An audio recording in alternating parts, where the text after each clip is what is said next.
പണ്ട് ഞാൻ പഠിക്കുന്ന സമയത്ത് ബയോളജി ടീച്ചർ എന്നോട് അല്ലെങ്കിൽ ഞങ്ങളുടെ ക്ലാസ്സിൽ വന്നിട്ട് സെക്സിനെ കുറിച്ചോ അല്ലെങ്കിൽ അങ്ങനെയുള്ള ഒരു എഡ്യൂക്കേഷനെ കുറിച്ച് സംസാരിക്കുമ്പോൾ ഭയങ്കര ചമ്മലായിരുന്നു.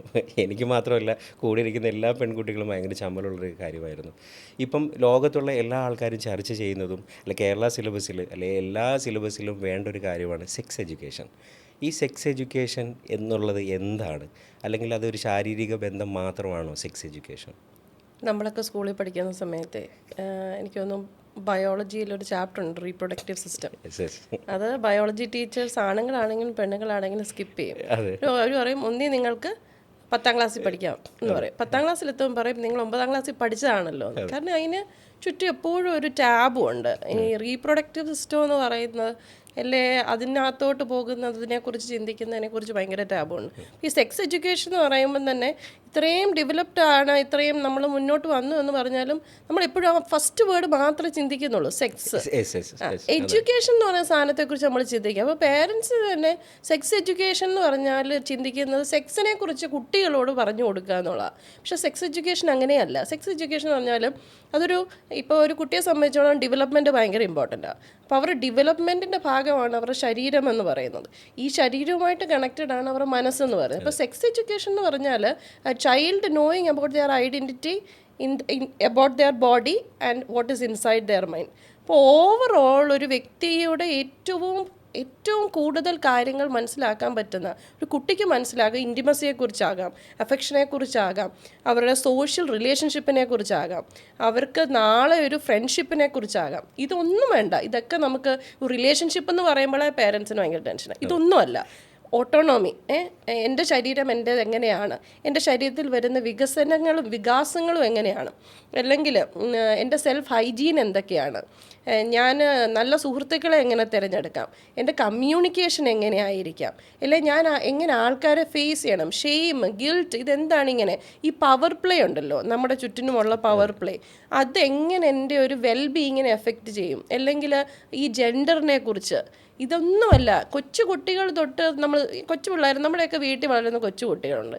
ഈ കൊച്ചു കുട്ടികൾ നമ്മുടെ ശരീരത്തിലോട്ട് നോക്കി ഇതെന്തോ അതെന്തോ എന്ന് ചോദിക്കുന്നത് തന്നെ സെക്സ് എഡ്യൂക്കേഷൻ്റെ ഭാഗമായിട്ട് അവർക്ക് കിട്ടേണ്ടതാണ്. ഇത് സെക്സ് എഡ്യൂക്കേഷൻ എന്ന് പറഞ്ഞു കഴിഞ്ഞാൽ ഒരു വ്യക്തിയിൽ സ്കില്ല് ഡെവലപ്പ് ചെയ്യുക, ആറ്റിറ്റ്യൂഡ് ഡെവലപ്പ് ചെയ്യുക, ബിഹേവിയേഴ്സ് ഡെവലപ്പ് ചെയ്യുക, ലോകത്തെയും അവരെയും തന്നെ ഇച്ചിരി നല്ല വിശാലമായി കാണാൻ ഉപയോഗിക്കപ്പെടുന്ന ഒരു മാധ്യമമാണ് സെക്സ് എഡ്യൂക്കേഷൻ. അല്ലാതെ സെക്സ് കുട്ടികൾക്ക് പറഞ്ഞു കൊടുത്ത് അവർ വഴിതെറ്റിക്കുക എന്നുള്ളതേ അല്ല. ഈ സെക്സ് എന്ന് പറയുന്ന ആൾക്കാർ കേൾക്കുമ്പോൾ തന്നെ ഒരു നെഗറ്റീവാണ്. അത് പറയരുത്, മിണ്ടരുത് എന്നുള്ള ഒരു ആംഗ്യങ്ങളൊക്കെ കാണിക്കാറുണ്ടല്ലോ. ഇപ്പം നമ്മുടെ വീട്ടുകളിൽ തന്നെ മാതാപിതാക്കളായാലും ടീച്ചർ പോലും അങ്ങനെ പറയാണ്, സെക്സ് എന്നുള്ള വാക്ക് സംസാരിക്കരുത്, അത് ഭയങ്കര എന്തോ ഒരു പാപമാണ്, തെറ്റാണെന്ന് പറയുന്നൊരു കാലഘട്ടമല്ലേ. അപ്പോൾ ഈ കുട്ടികൾ ഇതൊക്കെ കേൾക്കുമ്പോൾ തന്നെ ഇത് തെറ്റാണെന്നൊരു ഫീൽ വരില്ലേ അവർക്ക് ഇങ്ങനെയുള്ള കാര്യങ്ങൾ പറഞ്ഞു കൊടുക്കുമ്പോൾ തന്നെ? അതെ, ഇങ്ങനെ നമ്മളോട് കുട്ടികൾ സെക്സിനെ കുറിച്ച് പറയുമ്പം അവരൊരിക്കലും നോക്കുന്ന നമ്മുടെ വായിൽ നിന്ന് വരുന്ന വാക്കുകളല്ല, നമ്മുടെ റിയാക്ഷൻസ് ആണ്. ഇപ്പം അമ്മയോട് വന്നിട്ട് എന്താ അമ്മേ സെക്സ് എന്ന് ചോദിച്ചു കഴിഞ്ഞാൽ അമ്മ എന്താണ് ഈ പറയുന്നത്, അങ്ങനെയൊന്നും ചോദിച്ചോളൂ. ചിലപ്പം കുട്ടി എവിടെയെങ്കിലും ബുക്കിൽ നെയിം, ഏജ്, സെക്സ് എന്നുള്ളതായിരിക്കും ചോദിക്കുന്നത്. പക്ഷെ നമ്മുടെ ഉള്ളിൽ സെക്സ് എന്ന് പറയുമ്പോൾ നമ്മൾ നേരെ ബെഡ്റൂമിലും അതിൻ്റെ ആക്ടിവിറ്റീസുമായിട്ട് ചിന്തിക്കുന്നത് കൊണ്ട് നമ്മളൊരു കുട്ടി വന്ന് ചോദിച്ചാലും ആ കുട്ടി അത് ചെയ്യാൻ വേണ്ടിയാണ് ചോദിക്കുന്നതെന്നാണ്. അല്ലാതെ ഇതിനെക്കുറിച്ചുള്ള ക്യൂരിയോസിറ്റി കൊണ്ടോ ഒരു നോർമൽ ഇൻഫർമേഷനെ കുറിച്ച് അറിവുള്ളത് കൊണ്ടോ ഒന്നുമല്ല. ഇപ്പോൾ ഒരു പ്രായപൂർത്തിയായി വരുന്ന ഒരു കുട്ടിയോട് മാതാപിതാക്കൾ തന്നെയല്ലേ ഇതിനെക്കുറിച്ചൊരു ക്ലാസ് കൊടുക്കേണ്ടത്? അല്ലെ ഒരു മകളായാലും മകനായാലും ഇങ്ങനെ ആയിരിക്കണം, അല്ലെങ്കിൽ നിൻ്റെ ബോഡി പാർട്സുകളൊക്കെ ഇങ്ങനെ ഡിഫറെൻ്റ് ആകും, അത് മാതാപിതാക്കൾ തന്നെയല്ലേ സംസാരിക്കേണ്ടത്? തീർച്ചയായിട്ടും. എന്തുകൊണ്ട് നമ്മളൊരു റെസ്പോൺസിബിലിറ്റിയാണ്. കുട്ടികളെന്ന് പറഞ്ഞാൽ നമ്മുടെ പേരൻസിൻ്റെ മാത്രം, ഒരു ഭാര്യയുടെയും ഭർത്താവിൻ്റെയും മാത്രം റെസ്പോൺസിബിലിറ്റിയാണ് കുട്ടി ഭൂമിയിലോട്ട് കൊണ്ടുവരുന്നത്. അപ്പം ഈ പറയുന്ന നമ്മൾ പല സമയത്തും കുട്ടികൾക്ക് ഫുഡ് കൊടുക്കുന്ന കാര്യം, നല്ല സ്കൂളിൽ വിടുന്ന കാര്യം, നല്ല ഡ്രസ്സ് ഇടുന്ന കാര്യം, നല്ല വീട്ടിൽ ഈ എയർ കണ്ടീഷൻ വീട്ടിൽ താമസിപ്പിക്കുക, അല്ലെ അതുപോലുള്ള അങ്ങനെയൊക്കെ ഉള്ള കാര്യങ്ങളാണ്. ഇതുപോലെ തന്നെയാണ് ഇമോഷണൽ ആയിട്ടുള്ള കാര്യങ്ങളെന്ന് പറയുന്നത്.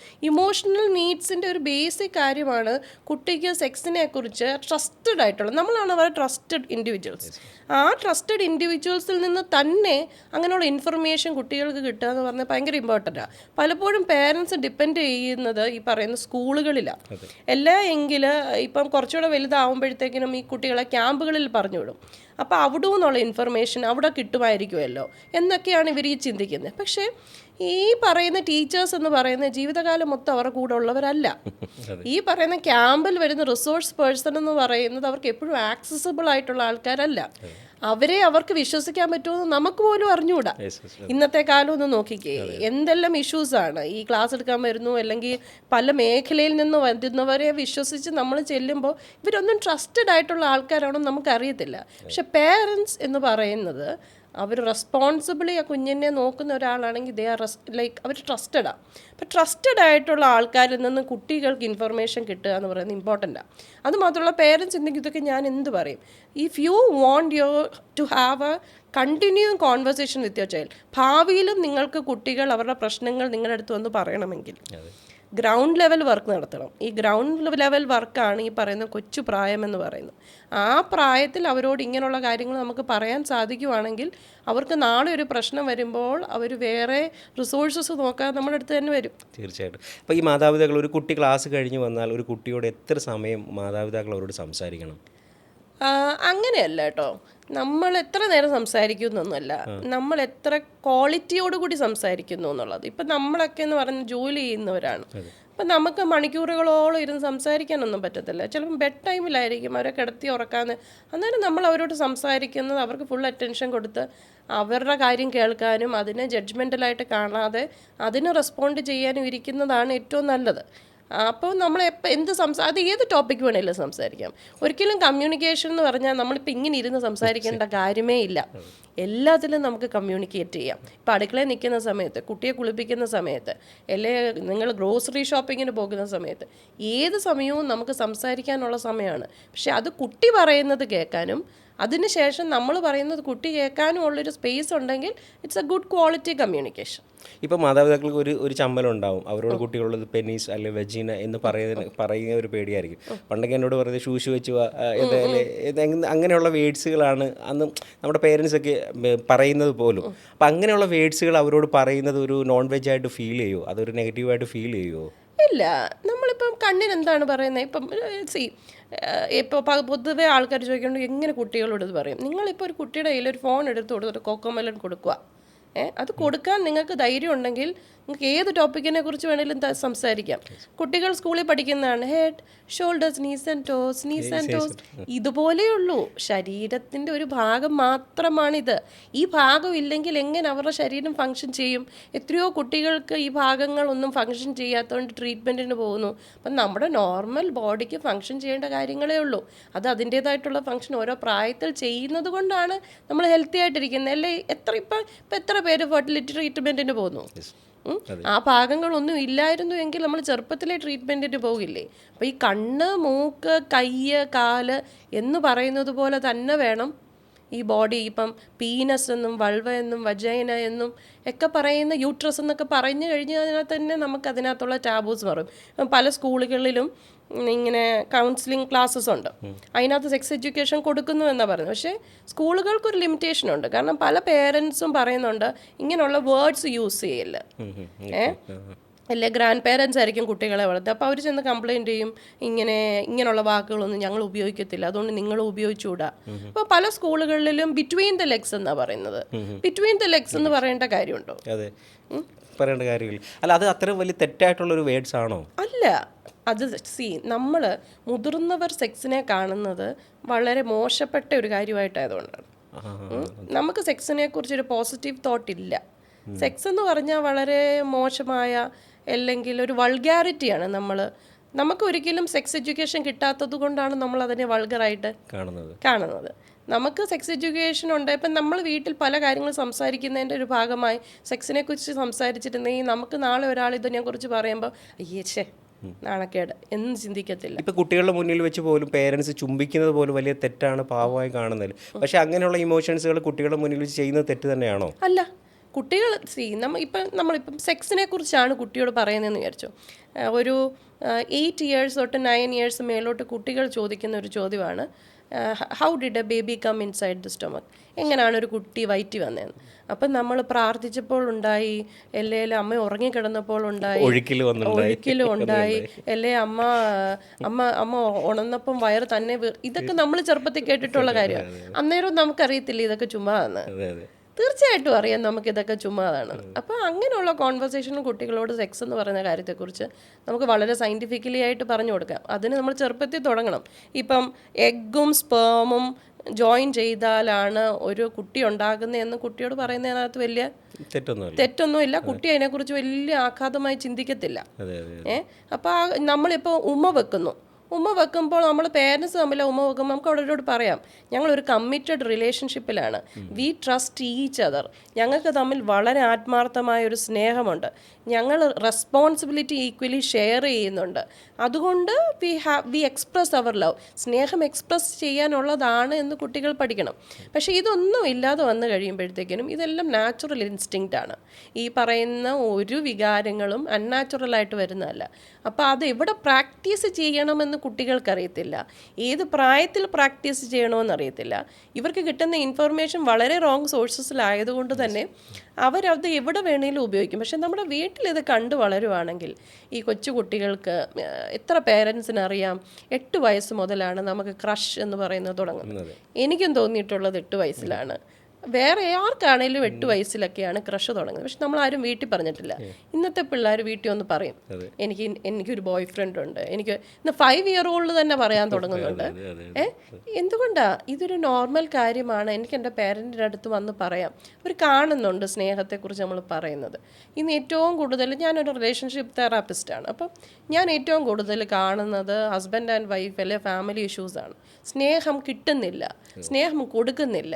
സ്നേഹത്തെക്കുറിച്ച് എനിക്ക് സ്നേഹം ഉള്ളിലുണ്ട്, പക്ഷെ എനിക്കത് ഇത് നമ്മൾ വീട്ടിൽ കാണാത്തതുകൊണ്ടാണ്.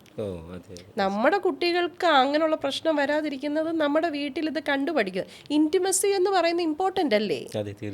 നമ്മളൊരാൾ സങ്കടപ്പെട്ടിരിക്കുമ്പോൾ നമ്മളെ ഒന്ന് കെട്ടിപ്പിടിക്കുക എന്ന് പറയുന്നത് ശരിയാണ്, വേണ്ടതാണ്. പക്ഷെ ആ കെട്ടിപ്പിടുത്തം ശരിയാണോ അല്ലയോ എന്ന് അറിയണമെങ്കിൽ ഈ സെക്സ് എഡ്യൂക്കേഷൻ കിട്ടണം. അങ്ങനെയാണോ ഈ അവിഹിതങ്ങൾ ഉണ്ടാകുന്നത്? അവിഹിതം ഉണ്ടാകുക എന്ന് പറയുന്നത് പല സമയത്തിൽ ഇമോഷണലി നമ്മൾ ഉദ്ദേശിക്കുന്ന ഒന്നും കിട്ടുന്നില്ല. അത് കുറേ നാളായിട്ട് നമ്മൾ കമ്മ്യൂണിക്കേറ്റ് ചെയ്യുന്നു, അതും കിട്ടുന്നില്ല. അങ്ങനെ വരുമ്പോഴത്തേക്കിനും അവിഹിതം ഉണ്ടാകും. പിന്നെ ചില ആൾക്കാരെ സംബന്ധിച്ചിടത്തോളം കമ്മിറ്റ്മെൻറ്റ് ഇഷ്യൂസ് തന്നെ, അറ്റാച്ച്മെൻറ്റ് ഇഷ്യൂസ് തന്നെ ഉണ്ട്. അപ്പോൾ അവർക്ക് ഒരിക്കലും ഒരാളിൽ തന്നെ കമ്മിറ്റഡ് ആയിട്ട് നിൽക്കാൻ പറ്റത്തില്ല. അങ്ങനെ നമ്മുടെ സൊസൈറ്റിയിൽ എല്ലാവരും കല്യാണം കഴിക്കണമെന്ന് നിർബന്ധമാണ്. പഠിത്തം കഴിഞ്ഞിട്ടുണ്ടോ, ജോലി ഉണ്ടോ എന്ന് പോലും ചിന്തിക്കുന്നില്ല. എനിക്ക് തോന്നുന്നത് ഒരു ജപ്പാനിൽ 70% ആൾക്കാർ ഇപ്പോൾ കല്യാണം എല്ലാം ലിവിങ് ടുഗദർ ആണ്, അല്ലെങ്കിൽ സ്വന്തമായിട്ട് ജോലിയാണ്. എനിക്ക് തോന്നുന്നത് ഇന്ത്യൻ കൾച്ചറിലേക്ക് അത് തന്നെ മാറുമെന്ന് തോന്നുന്നു അല്ലേ? ഒരു ലിവിങ് ടുഗദർ ഇതെല്ലാം പേടിയല്ലേ? നമ്മുടെയൊക്കെ വീടുകളിൽ നമ്മളൊക്കെ കണ്ടിട്ടുള്ള പേരൻസ് സ്നേഹമില്ല, ജസ്റ്റ് ഒരു കെയർ ടേക്കറിനെ പോലെ അങ്ങോട്ടും ഇങ്ങോട്ടും താമസിക്കുന്നു, അങ്ങോട്ടും ഇങ്ങോട്ടും പെറുപെറുക്കുന്നു. ഇതാണ് നമുക്ക് മാരേജ്. അവർ പരസ്പരം സംസാരിക്കുന്നില്ല. അവരാകെ സംസാരിക്കുന്ന പലർക്ക് കടയിൽ പോകുന്ന കാര്യങ്ങളും അല്ലെങ്കിൽ പിള്ളേരെ എങ്ങനെ വഴക്ക് പറയണമെന്നുള്ളതും അങ്ങനെയുള്ള കാര്യങ്ങളൊക്കെയാണ്, ലോൺ അടയ്ക്കുന്ന കാര്യങ്ങളൊക്കെയാണ്. അപ്പോൾ ഇങ്ങനെയുള്ളൊരു റിലേഷൻഷിപ്പിലോട്ട് ആർക്കെങ്കിലും പോകാൻ തോന്നുമോ? പക്ഷേ അതിൻ്റെ ഓപ്പോസിറ്റ് സൈഡ് നമ്മൾ കൊഞ്ചുന്നു, കെട്ടിപ്പിടിക്കുന്നു, കുട്ടികളോട് തന്നെ പറയുന്നു നിന്നെക്കാട്ടിലും ഇമ്പോർട്ടൻ്റ് എനിക്ക് എൻ്റെ വൈഫാണ്, അല്ലെ നിങ്ങളെക്കാട്ടിലും ഇമ്പോർട്ടൻ്റ് എനിക്ക് എൻ്റെ ഹസ്ബൻഡാണ് എന്ന് കേട്ട് വളരുന്ന കുട്ടി നാളെ ഒരു റിലേഷൻഷിപ്പിൽ കയറുമ്പോൾ അതിനെ വാല്യൂ ചെയ്യും. അതിനുവേണ്ടി അഡ്ജസ്റ്റ്മെൻ്റ് എന്നല്ല, അതിനുവേണ്ടി നല്ല മാറ്റങ്ങൾ, ജീവിതത്തിൽ വേണ്ടുന്ന നല്ല മാറ്റങ്ങൾ അവർ വരുത്തും. എന്നാലേ റിലേഷൻഷിപ്പ് നല്ലതായി പോകത്തുള്ളൂ. പക്ഷെ ഇതൊന്നും കാണാത്തത് കൊണ്ട് അവർ നാളെ ആ റിലേഷൻഷിപ്പ് ടിക്ക് ഇന്ന ഇപ്പം ചാറ്റ് ജി പി ടിയുടെ ലോകമാണ്. ചാറ്റ് ജി പി ടി പറയും ഇപ്പം പുത്തനൊരു ആപ്പ് വന്നിട്ടുണ്ട്, ആനി എന്നാണ് പറയുന്നത്. അതിനകത്ത് ലിറ്ററലി സെക്സിനെ കുറിച്ചാണ് പറയുന്നത്. Do you like me, how do I dress, should I start stripping my self. അതെ, അത് ലിറ്ററലി നമുക്ക് വേണ്ടുന്ന എന്താണോ അത് നമുക്ക് പറഞ്ഞുതരും. ഇത് കുട്ടികളുടെ കയ്യിൽ കിട്ടുമ്പോൾ ഒന്ന് ഓർത്ത് നോക്കിയേ. അവർ ചെറുപ്പം മുതലേ അവരെ ഗ്രൂമിംഗ് എന്നാണ് പറയുന്നത്. എനിക്കൊന്ന് ലാസ്റ്റ് ഒരു മാസം ഹൈദരാബാദിലോ ഏതോ ഒരു ഇന്ത്യയിൽ ഒരു വാർത്ത വന്നിരുന്നു. ഒരു ആയിട്ട് ഇതുപോലെ ചാറ്റ് ചെയ്ത് കല്യാണം കഴിക്കണമെന്ന് പറഞ്ഞിട്ട് പേരൻസിനോട് ഒരു പയ്യൻ പറഞ്ഞു. അത്രയ്ക്ക് സ്നേഹവും ഡീപ്നെസ് ഫീൽ ചെയ്തു. അത് അവരുടെ വീട്ടുകളിൽ നിന്ന് കിട്ടാത്തത് കൊണ്ടാണോ അവരങ്ങനെ അഡിക്റ്റഡ് ആകുന്നത് ഒരു മനുഷ്യരിലേക്ക്? അതും ആകാം.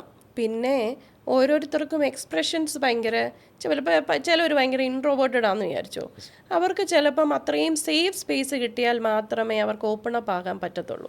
അപ്പം നമ്മളിപ്പം ടീനേജേഴ്സിൻ്റെ ഇടയിൽ ചെന്നാൽ തന്നെ എല്ലാവർക്കും അടിപൊളി പോപ്പുലറായിട്ടുള്ള നല്ല മസ്ത് മാച്ചോ ആമ്പിള്ളാരെയും നല്ല പൊളി പെമ്പിള്ളാരെയൊക്കെയാണ് ഇഷ്ടം.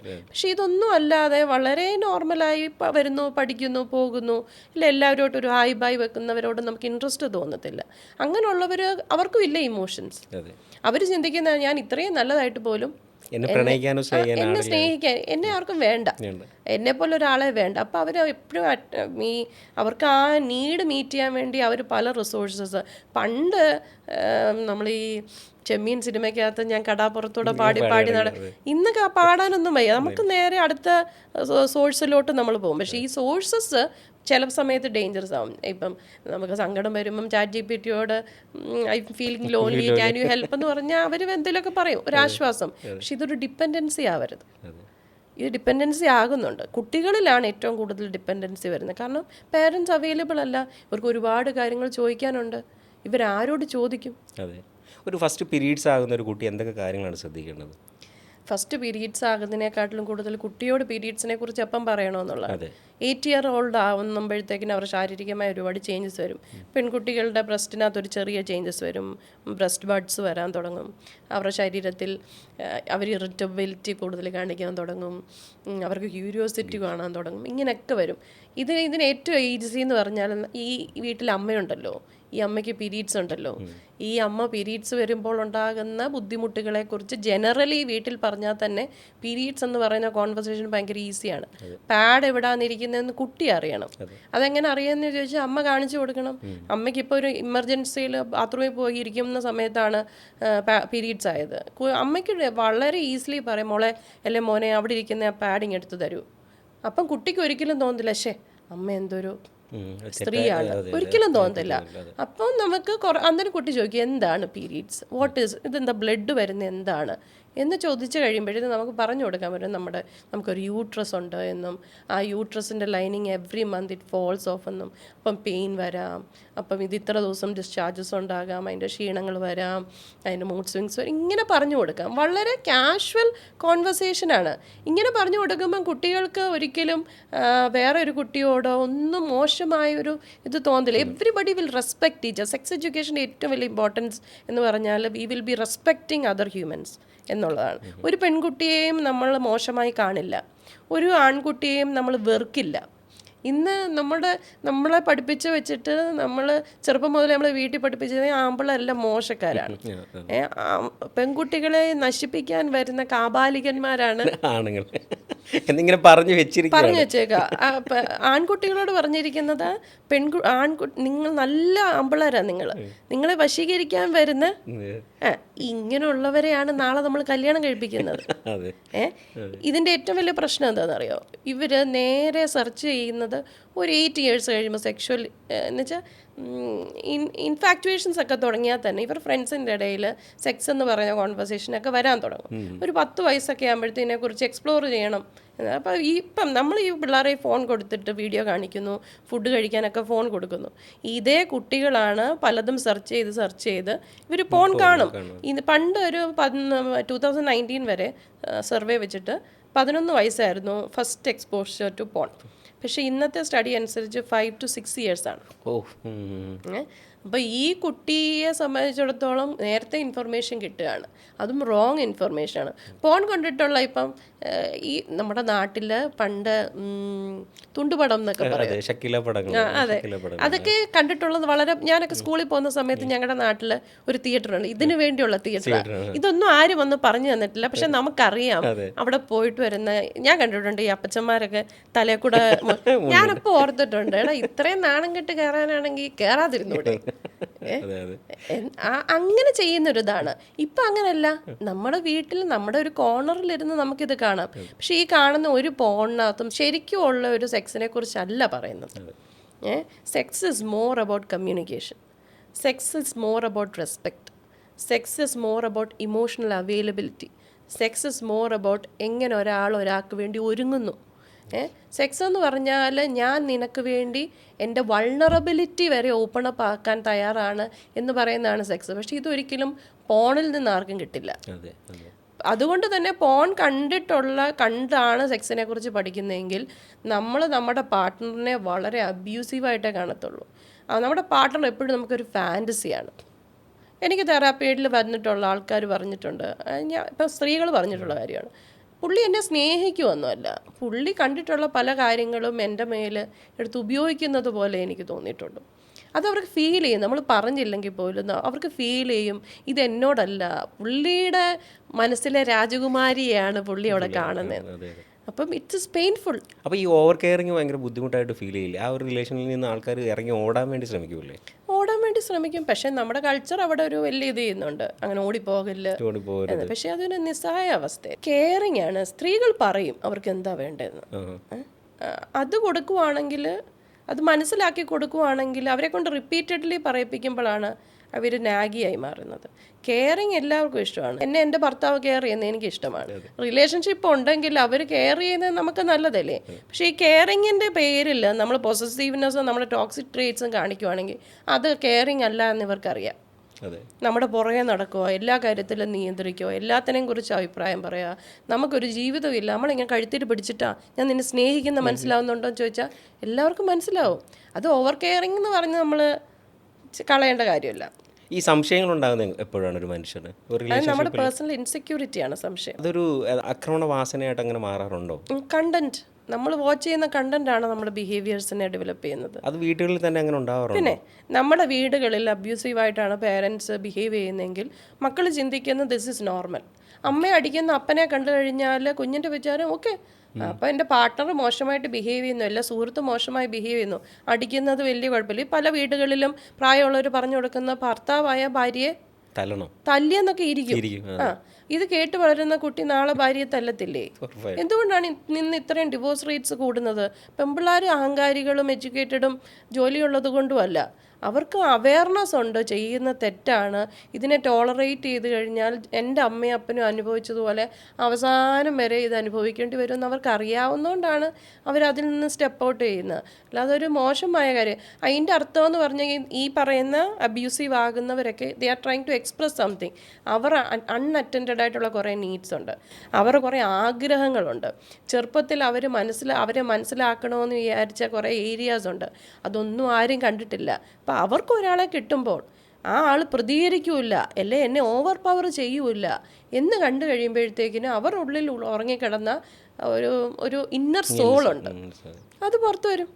ഈ ആണുങ്ങളാണ് കൂടുതൽ ടോക്സിക് ആയിട്ടുള്ള ആൾക്കാർ? അങ്ങനെയല്ല കേട്ടോ, ആണായാലും പെണ്ണായാലും ടോക്സിസിറ്റി ഒക്കെ ഉണ്ട്. പക്ഷെ ആണുങ്ങൾക്ക് ഒരു ഫിസിക്കൽ അഗ്രസീവ്നെസ് ബിഹേവിയറലി ഉള്ളത് കൊണ്ട് അവരത് ഇച്ചിരി ഫിസിക്കലി എക്സ്പ്രസ് ചെയ്യും. സ്ത്രീകളാണ് ഇമോഷണലി തകർക്കാൻ എളുപ്പം.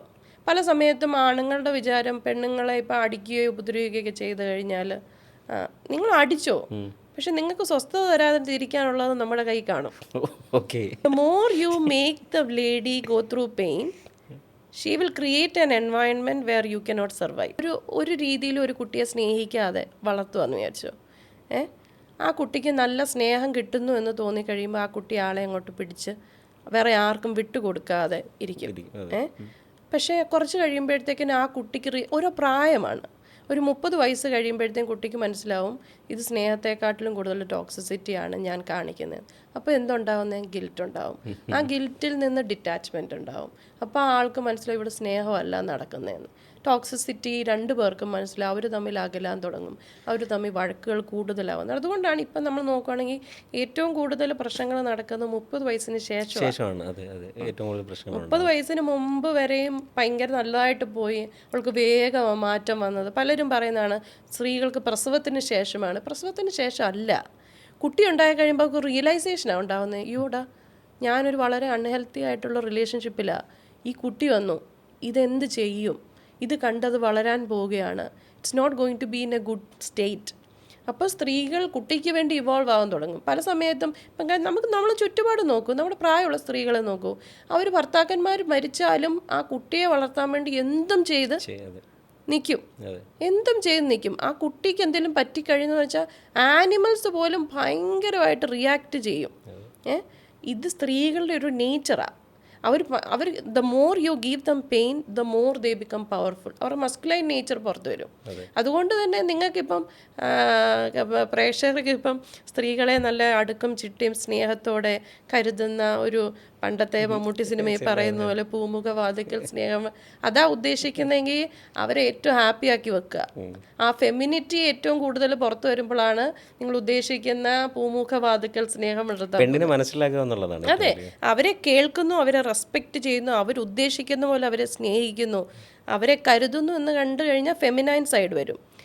എല്ലാവർക്കും, പുരുഷന്മാർക്കും സ്ത്രീകൾക്കും ഒക്കെ ഉണ്ട് ഈ ഫെമിനൈനും മെസ്കുലൈനും സൈഡ്. അതൊന്നും ഇല്ല എന്ന് വരുമ്പോഴത്തേക്കും ഓവർ ദ ടൈം ഒരു മെസ്കുലൈൻ നേച്ചർ പുറത്തു വരും. ആ മെസ്കുലൈൻ നേച്ചർ അവർക്ക് ആവശ്യം, അത് ഡിഫെൻസ് മെക്കാനിസമാണ്.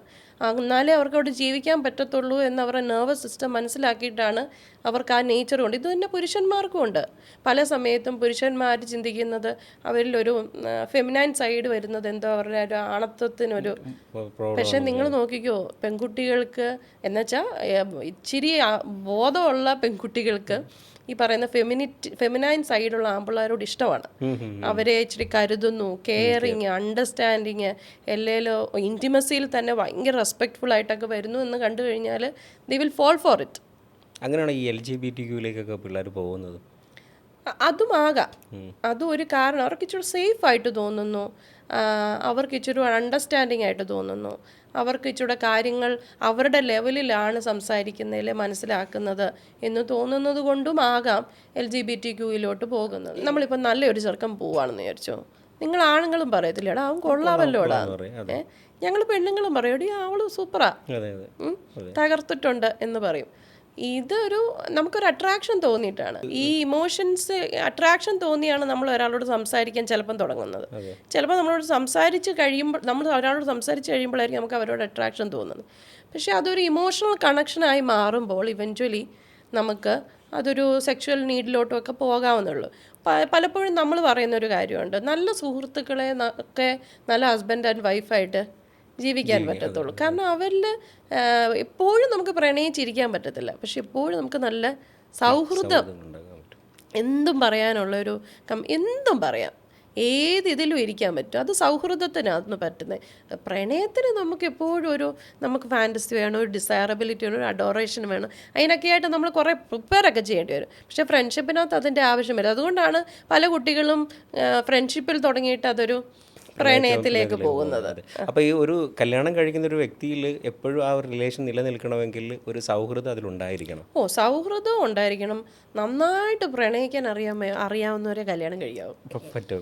അപ്പോൾ എല്ലാ ആൾക്കാരും ശ്രദ്ധിച്ചോണം, നന്നായിട്ട് പ്രണയിക്കാൻ കഴിയുന്നവർ മാത്രമേ കല്യാണം കഴിക്കാവൂ. പ്രണയം വളരെ മോശമാണ് എന്ന് ചിന്തിക്കുന്ന ഒരാൾക്ക് ഒരു റൊമാൻറ്റിക് ലവ് റിലേഷൻഷിപ്പ് മെയിൻറ്റെയിൻ ചെയ്യാൻ പറ്റത്തില്ല. കല്യാണം കഴിക്കുന്നതിന് മുമ്പ് കണ്ണി നോക്കി ഇരുന്നിട്ട് നീ എത്ര സുന്ദരിയാണ്, അല്ലേ താങ്കളില്ലാതെ എനിക്ക് പറ്റില്ല എന്ന് പറയുന്ന ഒരാൾ കല്യാണം കഴിഞ്ഞു അത് പറയണം. എസ്പെഷ്യലി നിങ്ങളൊരു സ്ത്രീയോടാ പറയുന്നെങ്കിൽ ആദ്യമേ കൊടുക്കുന്ന മിഥുനത്തിലൊക്കെ പറയത്തില്ലേ, അതെ, അത് ലിറ്ററലി അത് അങ്ങനെയാണ്. ഇന്നിപ്പോൾ അതിനെക്കുറിച്ചൊക്കെ ചിന്തിക്കുന്നുണ്ട്. അന്ന് നമുക്ക് ഉർവശി ഭയങ്കര ഒരു ടോക്സിക് എന്തൊരു സ്ത്രീയാണ്. പക്ഷെ നമ്മുടെ അടുത്ത് ആദ്യം എന്താണോ പറയുന്നത് അത് നമ്മുടെ മനസ്സിൽ കിടക്കും. അത് പിന്നെ കിട്ടുന്നുണ്ടോ, അതുപോലെ ചെയ്യുന്നുണ്ടോ എന്ന് നമ്മൾ നോക്കും. കാരണം നമ്മളിപ്പോൾ ഒരു കാര്യം ചെയ്യുമ്പം ഡെഫിനറ്റ്ലി വി വിൽ റിപ്പീറ്റ്. പക്ഷെ നമ്മുടെ അടുത്ത് അതില്ല എന്ന് കണ്ടു കഴിയുമ്പോൾ നമുക്ക് തോന്നുകയോ സ്നേഹം കുറഞ്ഞു പോയോ. അങ്ങനെയാണോ അത് റിലേഷൻസിലേക്ക് പെൺകുട്ടികളും ആൺകുട്ടികളും പോകുന്നത്? ഇനീഷ്യലി നമുക്ക് കിട്ടുന്ന റെസ്പോൺസസ് ഭയങ്കരമായിട്ട് കൺസിസ്റ്റൻ്റ്. ഇപ്പം നമ്മൾ പണ്ടൊക്കെ പറയത്തില്ലേ, അവളുടെ പുറകെ നടന്ന് ഞാൻ അവളെ വളയ്ക്കും, ഞാൻ വീഴ്ത്തി എന്നൊക്കെ പറയത്തില്ലേ. ഈ പുറകെ നടക്കുമ്പോൾ ഒരു കൺസിസ്റ്റൻസി ബിൽഡ് ചെയ്യും. ആ അറ്റൻഷൻ നമുക്ക് ഭയങ്കരമായിട്ട് ഇഷ്ടപ്പെടാൻ തുടങ്ങും ഓവർ ദ ടൈം. ആ അറ്റൻഷൻ കൺസിസ്റ്റൻ്റ് ആയിട്ട് കിട്ടുന്നു എന്ന് പറയുമ്പോൾ അവിടെ ട്രസ്റ്റ് ബിൽഡ് ചെയ്യും. അങ്ങനെയാണ് പകുതിപ്പോഴും ഈ പ്രണയം എന്ന് പറയുന്നതിനകത്ത് വീണു പോകുന്നത്. അത് അവിഹിതമായിട്ട് മാറാറില്ല കല്യാണത്തിന് ശേഷം ഉണ്ടാകുന്ന റിലേഷനോ? അതും ഈ കൺസിസ്റ്റൻ്റ് ആയിട്ട് അവർക്ക് കിട്ടേണ്ട സാധനം കിട്ടാതെ വരുമ്പോൾ അവരതിലേക്ക് പോകാം. ഇതൊരു സ്വഭാവ ദൂഷ്യമാണ്, വളരെ മോശപ്പെട്ട ആൾക്കാരാണ് എന്ന് പറയുന്നതിനെക്കാട്ടിലും നമ്മൾ ആ ബന്ധത്തെ എത്രത്തോളം വളർത്താൻ സാധിക്കുന്നു എന്നുള്ളത് നമ്മൾ ചിന്തിക്കണം. നമുക്ക് ഇപ്പോൾ ഒരാളുമായിട്ട് കമ്മിറ്റഡ് ആയിട്ട് ജീവിക്കാൻ പറ്റത്തുള്ളൂ എങ്കിൽ അത് അങ്ങനെയുള്ള ആളെ ആയിരിക്കണം നമ്മളെപ്പോഴും കല്യാണം കഴിക്കുന്നത്. അല്ലേ നമ്മൾ ആ ഒരു റിലേഷൻഷിപ്പിൽ നമ്മൾ എത്രത്തോളം ഇൻവെസ്റ്റ് ചെയ്യുന്നു എന്നുള്ളതാണ്. പലപ്പോഴും ആൾക്കാർ ചിന്തിക്കുന്നത് പ്രേമിക്കുമ്പോൾ അല്ലെ കല്യാണത്തിന് മുമ്പെയാണ് എല്ലാം വാരിക്കോരി കൊടുക്കുന്നത്. കല്യാണം കഴിഞ്ഞ് കഴിയുമ്പോഴത്തേക്കും ഇങ്ങനെ കുറയും. പക്ഷേ നമുക്ക് ഈ എല്ലാത്തിനും ഒരു സാച്ചുറേഷൻ പീരീഡ് ഉണ്ട്. റിലേഷൻഷിപ്പിന് ഒരു മടുപ്പ് വരും. ആ മടുപ്പ് വരുന്നു എന്ന് കണ്ടു കഴിയുമ്പോൾ പുത്തൻ കാര്യം ട്രൈ ഔട്ട് ചെയ്യാൻ ശ്രമിക്കുന്നിടത്താണ് റിലേഷൻഷിപ്പിൻ്റെ വിജയമെന്ന്. അല്ലെ മടുക്കും. ഒരു റിലേഷൻഷിപ്പിൽ എന്തൊക്കെയാണ് ഇൻവെസ്റ്റ് ചെയ്യേണ്ടത്? നമ്മൾ സമയം ഇൻവെസ്റ്റ് ചെയ്യണം. സമയം എന്ന് പറഞ്ഞു കഴിഞ്ഞാൽ നമ്മുടെ നാട്ടിൽ വളരെ കുറവാണ് ഈ ഡേറ്റ് നൈറ്റ് എന്നൊക്കെ. ഇപ്പോൾ ഭയങ്കര കൂടുതലാണ്, പക്ഷേ പൊതുവേ കുറവാണ്. ഈ ഡേറ്റ് നൈറ്റിന് വേണ്ടി നമ്മൾ പ്രിപ്പയർ ചെയ്യാറുണ്ട്, അതിനുവേണ്ടി ഒരുങ്ങാറുണ്ട്, കടയിൽ പോയി അതിന് വേണ്ടി ഡ്രസ്സ് എടുക്കാറുണ്ട്. നമുക്ക് എന്ത് വേണം, ഈ ഒരു പ്രിപ്പറേഷൻ തന്നെ നമ്മുടെ ഉള്ളിലൊരു ആവേശം സൃഷ്ടിക്കും. ഒരു ബട്ടർഫ്ലൈ, വയറ്റിലേക്ക് ഒരു ബട്ടർഫ്ലൈ, ഈ ബട്ടർഫ്ലൈ എപ്പോഴും നിൽക്കണം. അത് ഗ്യാസായി മാറരുത്, അത് ശരിക്കും ഒരു സന്തോഷമായിട്ട് മാറണം. അങ്ങനെ എക്സൈറ്റിംഗ് ആക്കണം റിലേഷൻഷിപ്പ് എന്ന് പറഞ്ഞാൽ. എൻ്റെ ഭാര്യയ്ക്ക് എന്നിൽ ആ എക്സൈറ്റ്മെൻറ്റ് എപ്പോഴും കിട്ടണം, അല്ലെ എൻ്റെ ഭർത്താവിന് എന്നിൽ ആ എക്സൈറ്റ്മെൻറ്റ് കിട്ടും എന്നുണ്ട്, അതിന് എഫേർട്ട് ഇടുന്നുണ്ട്. ഇതൊന്നും വേണ്ട. ആണുങ്ങൾ ഏറ്റവും സെക്സിയസ്റ്റ് ആയിട്ടുള്ള കാര്യം എന്ന് പറഞ്ഞു കഴിഞ്ഞാൽ അവർ വൾണറബിൾ ആകുക എന്നുള്ളത്. എന്ന് വെച്ചാൽ ദേഷ്യം കാണിക്കുക എന്നല്ല.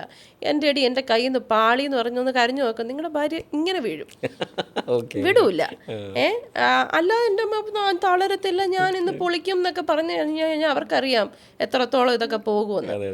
തോറ്റുകൊടുക്കില്ല എന്നുള്ള ആറ്റിറ്റ്യൂഡ് കളഞ്ഞാൽ നമ്മൾ എപ്പോഴും നമ്മുടെ പാർട്ട്ണറിൻ്റെ അടുത്ത് എത്രയും നമ്മളാകാൻ ശ്രമിക്കുന്നു, അത്രയും അവർ നമ്മളോട് എന്നെ സഹായിക്കണം എന്ന് നമ്മളോട് ഒരാൾ ചോദിച്ചു കഴിഞ്ഞാൽ നമ്മൾ സഹായിക്കാതിരിക്കുമോ?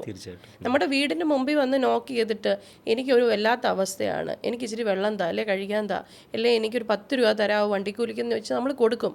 പക്ഷെ നമ്മൾ നമ്മുടെ ബെഡ്റൂമിൽ നമ്മുടെ പാർട്ട്ണറുടെ അടുത്ത് ഒരിക്കലും പറയത്തില്ല എന്നെ ഒന്ന് സഹായിക്കാവോടി, എനിക്കിത് പറ്റുന്നില്ല, അല്ലേ എന്നെ കൊണ്ട് ഇത് നടക്കുന്നില്ല, എനിക്ക് വല്ലാണ്ട് വിഷമം വരുന്നു. സ്ത്രീകളിത് പറയാറുണ്ട്. ഞാൻ കേട്ടിട്ടുള്ള റിലേഷൻഷിപ്പിനകത്ത് എക്സ്പ്രസീവായിട്ടുള്ള വ്യക്തികളാണെങ്കിൽ അവർ പറയാറുണ്ട് എനിക്ക് പറ്റുന്നില്ല, എനിക്ക് സങ്കടം വരുന്നുണ്ട്, എന്നെ ഹെൽപ്പ് ചെയ്യൂ, അല്ലേ എന്നെ ഒന്ന് ചേർത്ത് പിടിക്കുമെന്ന്. പക്ഷേ ഇത് കൊടുക്കാതിരിക്കും എത്ര നാൾ അവർ നോക്കി നിൽക്കും? ഒരു മനുഷ്യനെ ചേർത്ത് പിടിക്കൽ തന്നെയാണ് ഏറ്റവും വലിയ റിലേഷൻ. അതെ, അതുമല്ല ചൈൽഡ്ഹുഡിൽ ഇതൊന്നും കിട്ടാത്ത ഒരാളാണെങ്കിൽ they will definitely expect it in A relationship. ചെറുപ്പം മുതലേ നമ്മൾ വീട്ടിൽ പറയുന്നത് എന്താണ്, ആൺകുട്ടികളെ എത്ര വയസ്സ് വരെ ഒരാൾ പേരൻസ് കെട്ടിപ്പിടിക്കും. അമ്മ എത്രാമത്തെ വയസ്സിലാണ് അവസാനമായി കെട്ടിപ്പിടിച്ചിരിക്കുന്നത്? 10 12 വയസ്സാണ്. അതിനുശേഷം ഒരു സ്ത്രീ അവരെ തൊടുന്നെന്ന് പറഞ്ഞാൽ കല്യാണം കഴിക്കുമ്പോഴാണ്. അല്ലെ സൗഹൃദങ്ങളിലൊക്കെ ഇങ്ങനെ കൈയൊക്കെ, പണ്ടത്തെ കാലത്തൊക്കെ ഇങ്ങനെയൊക്കെ തൊട്ടാൽ തന്നെ കുട്ടികളുണ്ടാകുമെന്ന് ചിന്തിച്ചൊരു കാലമാണ്. പണ്ടത്തെ കാലത്തൊരു ഉമ്മ വെച്ചാൽ തന്നെ കുട്ടി ഉണ്ടാകുമെന്ന് ചിന്തിച്ചാൽ, അപ്പം അത്രയും അബ്സ്റ്റെയിൻഡ് ആണ്, നമ്മൾ അവരുമായിട്ട് അടുക്കത്തേ ഇല്ല. അപ്പോൾ ഇതെല്ലാം എക്സ്പെക്റ്റ് ചെയ്തു റിലേഷൻഷിപ്പിൽ വരുമ്പം ആ റിലേഷൻഷിപ്പിൽ നിന്ന് തന്നെ ഒന്നും കിട്ടുന്നില്ല. പിന്നെ നമ്മുടെ ഒരു കൾച്ചറും സൊസൈറ്റിയും എല്ലാം ഇതിനെ തന്നെ പ്രോത്സാഹിപ്പിക്കുന്നത് കൊണ്ടാണ് നമ്മളിങ്ങനെ നിന്ന്. അതിൻ്റെ അർത്ഥം നമ്മൾ ജീവിച്ചൊക്കെ നന്നായിട്ടാണ് എന്നല്ല. നമ്മൾ അതിനെ ഗ്ലോറിഫൈ ചെയ്യുമ്പോൾ നമുക്ക് ഫ്യൂച്ചറിൽ വരുന്ന നല്ല കാലമാണ് നമ്മൾ മാറ്റിക്കളയുന്നത്. കെട്ടിപ്പിടിക്കാത്ത പേരൻസ് ഉണ്ടല്ലോ, അപ്പം മക്കളെ കെട്ടിപ്പിടിക്കാറില്ല, അതിനെക്കുറിച്ച് മാമിൻ്റെ എന്താണ് അഭിപ്രായം? അത് കഷ്ടമാണ്. നമുക്കൊരാളെ കെട്ടിപ്പിടിക്കുക എന്ന് പറയുമ്പോഴത്തേനും ഓക്സിറ്റോസിൻ എന്ന് പറഞ്ഞിട്ട് ഗോഡ്മാൻ എന്ന് പറഞ്ഞൊരു ഫേമസ് ആയിട്ടുള്ള സൈക്കോളജിസ്റ്റ് ഉണ്ട്. അദ്ദേഹം പറയുന്നത് 6 സെക്കൻഡില്ലേ, അന്നേരം നമ്മുടെ ഈ നെറ്റിയിൽ 6 സെക്കൻഡ് ഒരു ഹസ്ബൻഡ് ആൻഡ് വൈഫ് ജോലിക്ക് പോകുന്നതിന് മുമ്പ് ഉമ്മ കൊടുക്കുകയാണെങ്കിൽ ആ റിലേഷൻഷിപ്പിന് ഭയങ്കര ഐസാണ്. 6 സെക്കൻഡാണ്. അപ്പോൾ ഒരു കെട്ടിപ്പിടുത്തം എന്ന് പറഞ്ഞാൽ എന്താണ്, നമ്മൾ ഒരാളെ സ്നേഹത്തോടെ കെട്ടിപ്പിടിക്കുമ്പോൾ നമ്മുടെ ശരീരത്തിൽ നിന്ന് റിലീസ് ചെയ്യുന്ന ഓക്സിറ്റോക്സിനാണ്. നമ്മൾ ഇന്ന് റിലേഷൻഷിപ്പിനെ കുറിച്ചൊക്കെ പറയുമ്പോൾ പിള്ളേരൊക്കെ പ്രേമിക്കുന്നു, they are having very good time എന്നൊക്കെ പറഞ്ഞുള്ള ഇതിനകത്ത് ഡോപ്പമിനാണ്. ഡോപ്പമിൻ എന്ന് പറഞ്ഞാൽ അഡിക്റ്റീവ് ഹോർമോണാണ്, നമുക്ക് ഈ ഡ്രഗ്സ് യൂസ് ചെയ്യുന്നത് പോലെയാണ്. പക്ഷെ ഓക്സിറ്റോസിൻ സ്നേഹമുള്ളപ്പോൾ മാത്രം റിലീസ് ചെയ്യുന്ന, ഏറ്റവും ട്രസ്റ്റഡ് ആയിട്ടുള്ള സ്നേഹം കിട്ടുന്നത് മകൻ അമ്മയിൽ നിന്നായിരിക്കും. ഒന്നും പ്രതീക്ഷിക്കാതെ കിട്ടേണ്ടത് അമ്മയിൽ നിന്ന്. അപ്പോൾ ആ അമ്മ ഹഗ് ചെയ്യുക എന്ന് പറഞ്ഞാൽ യു ഫീൽ സോ റിലാക്സ്ഡ്. നമ്മുടെ ശരീരത്തെ കാം ഡൗൺ ചെയ്യിപ്പിക്കുന്ന, ഇപ്പം നമ്മുടെ നാട്ടിൽ ഒത്തിരി ഫ്രീ ഹഗ്സ് ഉണ്ട്. ഞാൻ പുറത്തായിരുന്നു, നമ്മുടെ റോഡുകളിലൊക്കെ അന്നേരം കാണാൻ പറ്റും ഇവർ ഈ വലിയ ബോർഡൊക്കെ പിടിച്ചിട്ട്, അതിനകത്തൊന്നും ഒരു സെക്ഷുവാലിറ്റി ഒന്നുമില്ല. നമ്മൾ പോയി ഹഗ് ചെയ്യുമ്പോൾ വി ഫീൽ അൺജഡ്ജ്മെൻ്റലായിട്ട് നമ്മൾ ഒരാൾ ഹഗ് ചെയ്യുന്നു എന്നേ തോന്നത്തുള്ളൂ. ഇത് മക്കൾക്ക്, ആൺപിള്ളേർക്ക് അമ്മമാരിൽ നിന്ന് കിട്ടണം, പെൺമക്കൾക്ക് അപ്പന്മാരിൽ നിന്നും കിട്ടണം. എന്നാൽ മാത്രമേ അവർക്ക് നാളെ അവർ ഓപ്പോസിറ്റായിട്ടുള്ള നിൽക്കുന്നവരെ സേഫായിട്ട് ടച്ച് ചെയ്യാൻ പറ്റത്തുള്ളൂ, കൺസെൻറ്റ് ചോദിച്ച് ടച്ച് ചെയ്യാൻ പറ്റത്തുള്ളൂ. നമ്മുടെ വീട്ടിൽ തന്നെ ഇപ്പം നമ്മളിപ്പോൾ സെക്ഷൽ അബ്യൂസിനെ കുറിച്ച് കുറേ ചിന്തിക്കാറുണ്ട്. എന്തുകൊണ്ടാണ് സെക്ഷൽ അബ്യൂസ് നടക്കുന്നതെന്ന് അറിയാമോ? നമ്മുടെ വീട്ടിൽ ചെറുപ്പം മുതലേ പിള്ളേരോട് ഈ മുതിർന്നവർ വരുമ്പോൾ അവരുടെ മടിയിലിരിക്കൂ, അവർ സൈഡിലിരിക്കൂ, കൈ കൊടുക്കൂ, അവരുമായിട്ട് സംസാരിക്കൂ. ഈ നമുക്ക് അൺകംഫർട്ടബിൾ ആയിട്ടുള്ള ഒരാളുടെ അടുത്ത് നമ്മൾ മുതിർന്നവർ സംസാരിക്കുമോ? ഇല്ല. നമ്മൾ കെട്ടിപ്പിടിക്കുമോ? ഇല്ല. പക്ഷെ നമ്മൾ കുട്ടിയെ ഫോഴ്സ് ചെയ്യുവാണ്, അവർ മുതിർന്നവരാണ് അല്ലേ, അവരെ റെസ്പെക്റ്റ് ചെയ്യുക എന്ന് വെച്ചാൽ അവരെ അങ്ങനെ ചെയ്തില്ലേ അവർക്ക് ഡിസ്റെസ്പെക്റ്റ്ഫുൾ ആയിട്ട് തോന്നും എന്ന്. ഇപ്പം നമ്മുടെ കുഞ്ഞിനെ തന്നെ കെട്ടിപ്പിടിക്കുക, നമുക്ക് കൺസെൻറ്റ് പഠിപ്പിക്കണമെങ്കിൽ നമ്മുടെ കുഞ്ഞിനെ തന്നെ കെട്ടിപ്പിടിക്കുന്നതിന് മുമ്പ് നമുക്ക് വേണമെങ്കിൽ ചോദിക്കാം, can I have a hug? ഞാനിത് എൻ്റെ വീട്ടിൽ ചെയ്യാറുള്ളതാണ്. എൻ്റെ മോനോടും എൻ്റെ മോളോടും ഞാൻ ചോദിക്കാറുണ്ട്, can I have a hug? അവർക്ക് ഇഷ്ടമുള്ളപ്പോൾ ഒരു okay I will give you hug എന്ന് പറഞ്ഞ് കെട്ടിപ്പിടിക്കും. പക്ഷേ എന്നോട് തന്നെ പറഞ്ഞിട്ടുണ്ട്, no I don't want to hug, എനിക്ക് കെട്ടിപ്പിടിക്കാം. അപ്പോൾ എനിക്ക് ഒഫൻഡഡ് ആയിട്ട് തോന്നുന്നുണ്ട്, ഞാൻ പെറ്റ് വളർത്തി എൻ്റെ കുഞ്ഞെന്നെ ഹഗ് ചെയ്യുന്നത്, അങ്ങനെ തോന്നേണ്ട കാര്യമേ ഇല്ല. അപ്പം നമുക്ക് അവർക്ക് നാളെ മനസ്സിലാവും, ഒരാൾ അവരെ ഇന്നപ്രോപ്രിയേറ്റ് ആയിട്ട് ടച്ച് ചെയ്താൽ അവർക്ക് മനസ്സിലാകും. നമ്മളിപ്പം ബാഡ് ടച്ച് ഗുഡ് ടച്ച്, ഈ ബാഡ് ടച്ച് ഗുഡ് ടച്ച് എന്ന് പറയുന്ന സാധനം മാറ്റിയിട്ട് സേഫ് ടച്ച് അൺസേഫ് ടച്ച് എന്ന് നമ്മൾ പറയണം. എന്ന് പറഞ്ഞാൽ ഈ ബാഡ് ടച്ച് ഗുഡ് ടച്ച് എന്ന് പറയുന്നത്, നമ്മൾ ഈ സ്വിം സ്യൂട്ട് റൂൾ ഉണ്ടല്ലോ, ഈ ഭാഗങ്ങളിലൊന്നും തൊടരുത്, ഇവിടെ തൊടരുത്, ഇതാണ് നമ്മൾ ബാഡ് ടച്ച് ഗുഡ് ടച്ച് എന്ന് പറയുന്നത്. പക്ഷെ ഒരിക്കലും ഒരു പ്രിഡേറ്റർ അല്ലെ ഒരു സെക്ഷൽ അബ്യൂസ് ചെയ്യുന്ന ആൾ നേരെ വന്ന് ഇവിടെ ഒന്നും പിടിക്കൂല. അവർ തോളയിലായിരിക്കും കൈ ഇടുന്നത്, അല്ലെ കൈ ഷേക്ക് ചെയ്തായിരിക്കും തൊടുന്നത്, അല്ലെ തലയിൽ തലോടിയായിരിക്കും തൊടുന്നത്. നമ്മൾ ഈ ഗുഡ് ടച്ച് ബാഡ് ടച്ച് പറഞ്ഞു കഴിഞ്ഞാൽ കുട്ടിക്ക് അറിയത്തില്ല ഈ തോളെ കൈ ഇട്ടിരിക്കുന്നത്. പക്ഷേ നമ്മുടെ അടുത്തൊരു അൺകംഫർട്ടബിൾ ഒരു നോട്ടം വന്നു കഴിഞ്ഞാൽ നമുക്ക് മനസ്സിലാവത്തില്ലേ ഇതിലെന്തോ ഒരു വശപ്പശകുണ്ട്. ഇതേ കാര്യം കുട്ടികൾക്ക് സെൻസ് ചെയ്യാൻ പറ്റും. കാരണം കുട്ടികൾ ജനിക്കുമ്പോൾ തന്നെ അവരുടെ സെൻസറി ഓർഗൻസ് ഭയങ്കര ആക്റ്റീവ്, എന്നാലേ അവർക്ക് സർവൈവ് ചെയ്യാൻ പറ്റത്തുള്ളൂ. അമ്മ റൂമിൽ നിന്ന് പാല് കുടിക്കുന്ന കുഞ്ഞിൻ്റെ അമ്മ റൂമിൽ നിന്ന് ഇറങ്ങിക്കഴിഞ്ഞാൽ കുഞ്ഞ് ഉടനെ കരയും. കാരണം കുഞ്ഞിന് സെൻസ് ചെയ്യാൻ പറ്റുന്നുണ്ട് അമ്മ റൂമിൽ നിന്ന് ഇറങ്ങിയിട്ടുണ്ടെന്ന്. അപ്പം ഇങ്ങനെ സെൻസറി സ്കില്ല് ഭയങ്കര ഹൈ ആയിട്ടുള്ള കുട്ടിയോടാണ് നമ്മൾ ഒരു ബന്ധമില്ലാത്ത, അല്ലെ അമ്മായി ആ ഒരു ബന്ധത്തിൽ പോയി കൈ കൊടുക്കുക, കെട്ടിപ്പിടിക്കുക, അവർ കെട്ടിപ്പിടിക്കാൻ വന്നതാണല്ലോ. അപ്പോൾ കുട്ടി ഇങ്ങനെ ഇത് ചെയ്യുന്നുണ്ട്. അപ്പം നമ്മൾ പറയുന്നത് എന്തുവാടാ അങ്ങനെ ചെയ്യാമോ? സേഫ് അൺസേഫ് ടച്ചിൻ്റെ പ്രത്യേകത എന്ന് പറഞ്ഞാൽ, if it is making you if it is hurting you, if it is making you uncomfortable, if it is caring you, then don't go for it. ഇത് കുട്ടികളെ പഠിപ്പിച്ചു കഴിഞ്ഞാൽ നാളെ ഈ പറയുന്ന, നമുക്കെപ്പോഴും അബ്യൂസിനെ കുറിച്ച് ചിന്തിക്കുകയാണെങ്കിൽ വീട്ടിൽ നിന്നുള്ളവരെ അബ്യൂസ് ചെയ്യുന്നത് ഏറ്റവും കൂടുതൽ. നമ്മൾ പിള്ളേരോട് പറയുന്നത് എന്താ, പുറത്തുള്ളവരെല്ലാം മോശമാണെന്ന്. പുറത്തുള്ളവരെ അടുപ്പിക്കാതിരിക്കാൻ കുട്ടികൾ ആദ്യമേ ചിന്തിക്കും. പക്ഷേ ആ വീട്ടിലുള്ളവരിൽ നിന്ന് ഇങ്ങനെ ഒരു അപകടം ഉണ്ടാകുമെന്ന് കുട്ടികൾക്ക് അറിയത്തില്ല. അതുമല്ല, കുട്ടികളെ അബ്യൂസ് ചെയ്ത് കഴിഞ്ഞാൽ കുട്ടികൾ പുറത്ത് പറയത്തില്ലെന്നറിയാം. ഇപ്പം യൂട്യൂബിലൊരു ഡോക്യുമെൻ്ററി ഉണ്ട്, he was a sexual abuser, കുട്ടികളായിരുന്നു, പീഡോഫീലായിരുന്നു. അപ്പം പുള്ളി ഇൻ്റർവ്യൂ ചെയ്തപ്പം പുള്ളി പറഞ്ഞ കാര്യം എന്ന് പറഞ്ഞാൽ, ഐ വിൽ സീ, ഞാൻ ഒബ്സർവ് ചെയ്യും കുട്ടിക്ക് വീട്ടിൽ എത്ര അറ്റാച്ച്മെൻ്റ് ഉണ്ട്, അവിടെ ഒരു വഴക്കുണ്ടാകുന്ന ഫാമിലിയാണോ, പേരൻസുമായിട്ട് ഇഷ്യൂ ഉണ്ടോ, ഞാനൊരു കാര്യം വീട്ടിൽ പറയില്ലെന്ന് പറഞ്ഞാൽ കുട്ടി പറയാതിരിക്കുമോ എന്നൊക്കെ ഒബ്സർവ് ചെയ്തിട്ടാണ് ഇയാൾ ഗ്രൂം ചെയ്യുന്നത്. ഇതെല്ലാം നമ്മുടെ വീട്ടിൽ പുറത്തുനിന്ന് വന്ന ഒരാളല്ല ചെയ്യുന്നത്, നമ്മുടെ തന്നെ വീട്ടിലുള്ളവരാണ്. അതിന് ഇൻസിസ്റ്റ് എന്നാണ് പറയുന്നത്, നമ്മുടെ വീട്ടിലുള്ളവർ. അതൊരു ഭയങ്കര, ഞാൻ ആൾക്കാരെ കണ്ടിട്ടുണ്ട്, പിള്ളേർ വന്നിട്ട് എന്നോട് പറയും, ഇന്ന ഗ്രാൻഡ് പേരൻസിൽ നിന്ന്, അങ്കിൾമാരിൽ നിന്ന്, സ്വന്തം ബ്രദേഴ്സിൽ നിന്ന് ഒക്കെ അബ്യൂസ് നേരിട്ടിട്ട് അത് വീട്ടിലുള്ളവരോട്, സ്വന്തം പേരൻറ്റിനോട് പറയുമ്പം പറയുന്നത്, അങ്ങനെയൊന്നുമില്ല, നിൻ്റെ തോന്നല, അല്ലേ, നീ ഇതാരോടും പറയാൻ പാടില്ല, ആ കഴിഞ്ഞത് കഴിഞ്ഞു, ഇങ്ങനെയൊക്കെ എല്ലാവർക്കും ഉണ്ടായിട്ടുണ്ട്. ഇത് കേൾക്കുന്ന കുട്ടിക്ക് വീട് സേഫാണോ? നാളെ ഒരാൾ വന്നിട്ട് നിൻ്റെ ഈ വിഷമമൊക്കെ കേട്ടിട്ട്, ഇല്ല നിനക്കൊന്നും വരാ, ഞാൻ നിന്നെ പ്രൊട്ടക്റ്റ് ചെയ്യാമെന്ന് പറഞ്ഞാൽ കുട്ടി ഇറങ്ങിപ്പോവും. അവിടെയാണ് ഒളിച്ചോട്ടങ്ങളും അല്ലെങ്കിൽ മറ്റു റിലേഷൻ, കൊച്ചു പിള്ളേരുടെ ചാട്ടം എന്ന് പറയുന്ന സാധനം ആണോ. ഇപ്പം തന്നെ നമ്മുടെ ഇൻ്റർനെറ്റ് ഭയങ്കര ട്രെൻഡിങ് ആണ്. പണ്ട് വി ആർ നൗ ഇത്രയും 2026, പിന്നെ കാണിക്കുന്നത് ഒരാൾക്ക് 10 വയസ്സും വൈഫെന്ന് പറയുന്ന ആൾക്ക് 10 വയസ്സും, കഴിഞ്ഞ ദിവസം കണ്ട വൈഫെന്ന് പറയുന്ന ആൾക്ക് 10 വയസ്സും ഹസ്ബൻഡ് എന്ന് പറയുന്ന ആൾക്ക് 19 വയസ്സും. ഇത് പ്രണയമാണെന്നാണ് പറയുന്നത്. ഇറ്റ്സ് മാനിപ്പുലേഷൻ എന്ന് ഞാൻ പറയും. ഒരു 10 വയസ്സുള്ള കുട്ടിയെ 19 വയസ്സുകാരൻ പ്രേമിക്കുന്നു, ആ കുട്ടി അത് ഓക്കെ ആയിട്ട് അവർ പിന്നെ കല്യാണം കഴിക്കുന്നു എന്നുള്ളത്. ഈ നമ്മുടെ ഇതൊക്കെ കാണുന്ന കുട്ടികൾ വിചാരിക്കുന്ന ഏതെങ്കിലും ഒരു അമ്മാവന്മാരോ ഏതെങ്കിലും ഒരു അച്ചാച്ചന്മാരോ ഒക്കെ ഇങ്ങനെയൊക്കെ കാണിക്കുന്നത് പ്രണയമാണ്, ഇത് ഞങ്ങൾക്ക് ലൈഫ് ലോങ് ഫോർ ആണ് എന്നൊക്കെ ചിന്തിച്ച് ഇന്ന് കുട്ടികൾ കൂടുതൽ വഴിതെറ്റി പോകാനുള്ള, അല്ലെങ്കിൽ ഇങ്ങനെയുള്ള ബന്ധങ്ങളിൽ വീണു പോകാനുള്ള ഇതുണ്ട്. പക്ഷെ അങ്ങനെയല്ല, നമുക്ക് ഓരോ പ്രായത്തിൽ ഇഷ്ടങ്ങൾ തോന്നും, നാച്ചുറലി ഇഷ്ടം തോന്നും. ഞാൻ പറഞ്ഞില്ല, 8 വയസ്സിലൊക്കെയാണ് നമുക്ക് ഇഷ്ടം തോന്നി തുടങ്ങി. അത് ഉടനെ ഇയാളെ ഞാൻ കല്യാണം കഴിച്ച് ഇയാളിൽ അങ്ങനെയൊക്കെ ചിന്തിക്കുന്ന ഒരു കാലമുണ്ട്. ഞാൻ മിലീനിയലാണ്. എൻ്റെ കാലഘട്ടത്തിലുള്ള ഒട്ടുമിക്കാലും പെൺകുട്ടികൾ ചിന്തിച്ചിട്ടുള്ളത് കല്യാണം കഴിച്ച് ഞങ്ങളുടെ കുടുംബം എന്നൊരു സാധനമാണ്. അതുകൊണ്ട് ഞങ്ങൾക്ക് ആരെ കല്യാണം കഴിച്ചാലും കുഴപ്പമില്ലായിരുന്നു. എൻ്റെ മിലീനിയൽ ഏജിലുള്ള ആമ്പിള്ളേരാണെങ്കിലും അങ്ങനെ പ്രിഫറൻസ് ഒന്നുമില്ല, ആരെ കിട്ടിയാലും കല്യാണം കഴിക്കും. പക്ഷെ ഇവരെല്ലാം റിയലൈസ് ചെയ്യുന്ന ഇപ്പം ഞങ്ങൾക്ക് കുട്ടികളുണ്ടാകുമ്പോഴാണ് ഇങ്ങനെയല്ല, ഇതൊന്നും അല്ലടേ എന്ന് പറയുന്ന സാധനം, ഇങ്ങനെയൊന്നും അല്ലടാ എന്ന് പറയുന്ന ഒരു സാധനം. അപ്പം നമുക്ക് ഇഷ്ടങ്ങൾ വരും, ഇഷ്ടങ്ങൾ ഫിക്സേറ്റഡ് ആവാതിരിക്കാനും അതിനെ ഇഷ്ടങ്ങളായി വന്നു പോകാനും അതിനെ എക്സ്പ്ലോർ ചെയ്ത് സേഫായിട്ട് എക്സ്പ്ലോർ ചെയ്യാനും ഒക്കെ പഠിപ്പിക്കേണ്ടത് വീട്ടിൽ നിന്നാണ്. എനിക്ക് ഇപ്പോൾ ഒരു പ്രണയമുണ്ട് എന്ന് എനിക്ക് വീട്ടിൽ പോയി പറയാൻ പറ്റിയാലേ നാളെ അത് പൊട്ടുവാണെങ്കിൽ തന്നെ എനിക്ക് എൻ്റെ വീട്ടിൽ ചെന്ന് പറഞ്ഞ് ഞങ്ങൾക്ക് എല്ലാവർക്കും കൂടെ ഒന്ന് സമാധാനിക്കാനൊക്കെ പറ്റും. അപ്പോൾ ഒരു പ്രണയം ഉണ്ടായി കഴിഞ്ഞാൽ നേരെ വീട്ടിൽ പറയണം, ഒന്ന് പൊട്ടിയാൽ സേഫ് ആയിരിക്കും അല്ലേ? വീട്ടിൽ പറയാനും മാത്രം പേരൻസ് പ്രിപ്പയർഡ് ആയിരിക്കണം. If you are deciding to raise up a child, ആ കുട്ടിക്ക് എന്ത് വേണേലും വന്ന് പറയാൻ. ഫസ്റ്റ് കിസ് ഒരിക്കലും കുട്ടി വീട്ടിൽ ചെന്ന് പറയാറില്ല, അവരവരുടെ ഫ്രണ്ട്സിനോടെ പറയാറുള്ളൂ. പക്ഷെ അതുപോലും വന്ന് പറയാനും മാത്രം നമ്മുടെ വീടുകൾ അവരുടെ മുമ്പിൽ തുറക്കും. കാരണം അവരുടെ വീടാണ്. നമ്മൾ വിചാരിക്കുന്നത് എൻ്റെ വീടാണ്, അല്ല, നമ്മൾ ബിൽഡ് ചെയ്ത വീട് അവർക്ക് വേണ്ടിയുള്ളതാണെന്ന് വെച്ചാൽ we are part of them. നമ്മുടെ ലൈഫിൽ അവരെ നമ്മൾ കൊണ്ടുവന്നതാ, നമ്മുടെ റെസ്പോൺസിബിലിറ്റി ആയിരുന്നു അവരെ കൊണ്ടുവരിക എന്നുള്ളത്. അപ്പം അവർക്കത് പറയാനും അവർക്ക് വളരാനും ഉള്ളൊരു ഫൗണ്ടേഷനാണ് നമ്മൾ.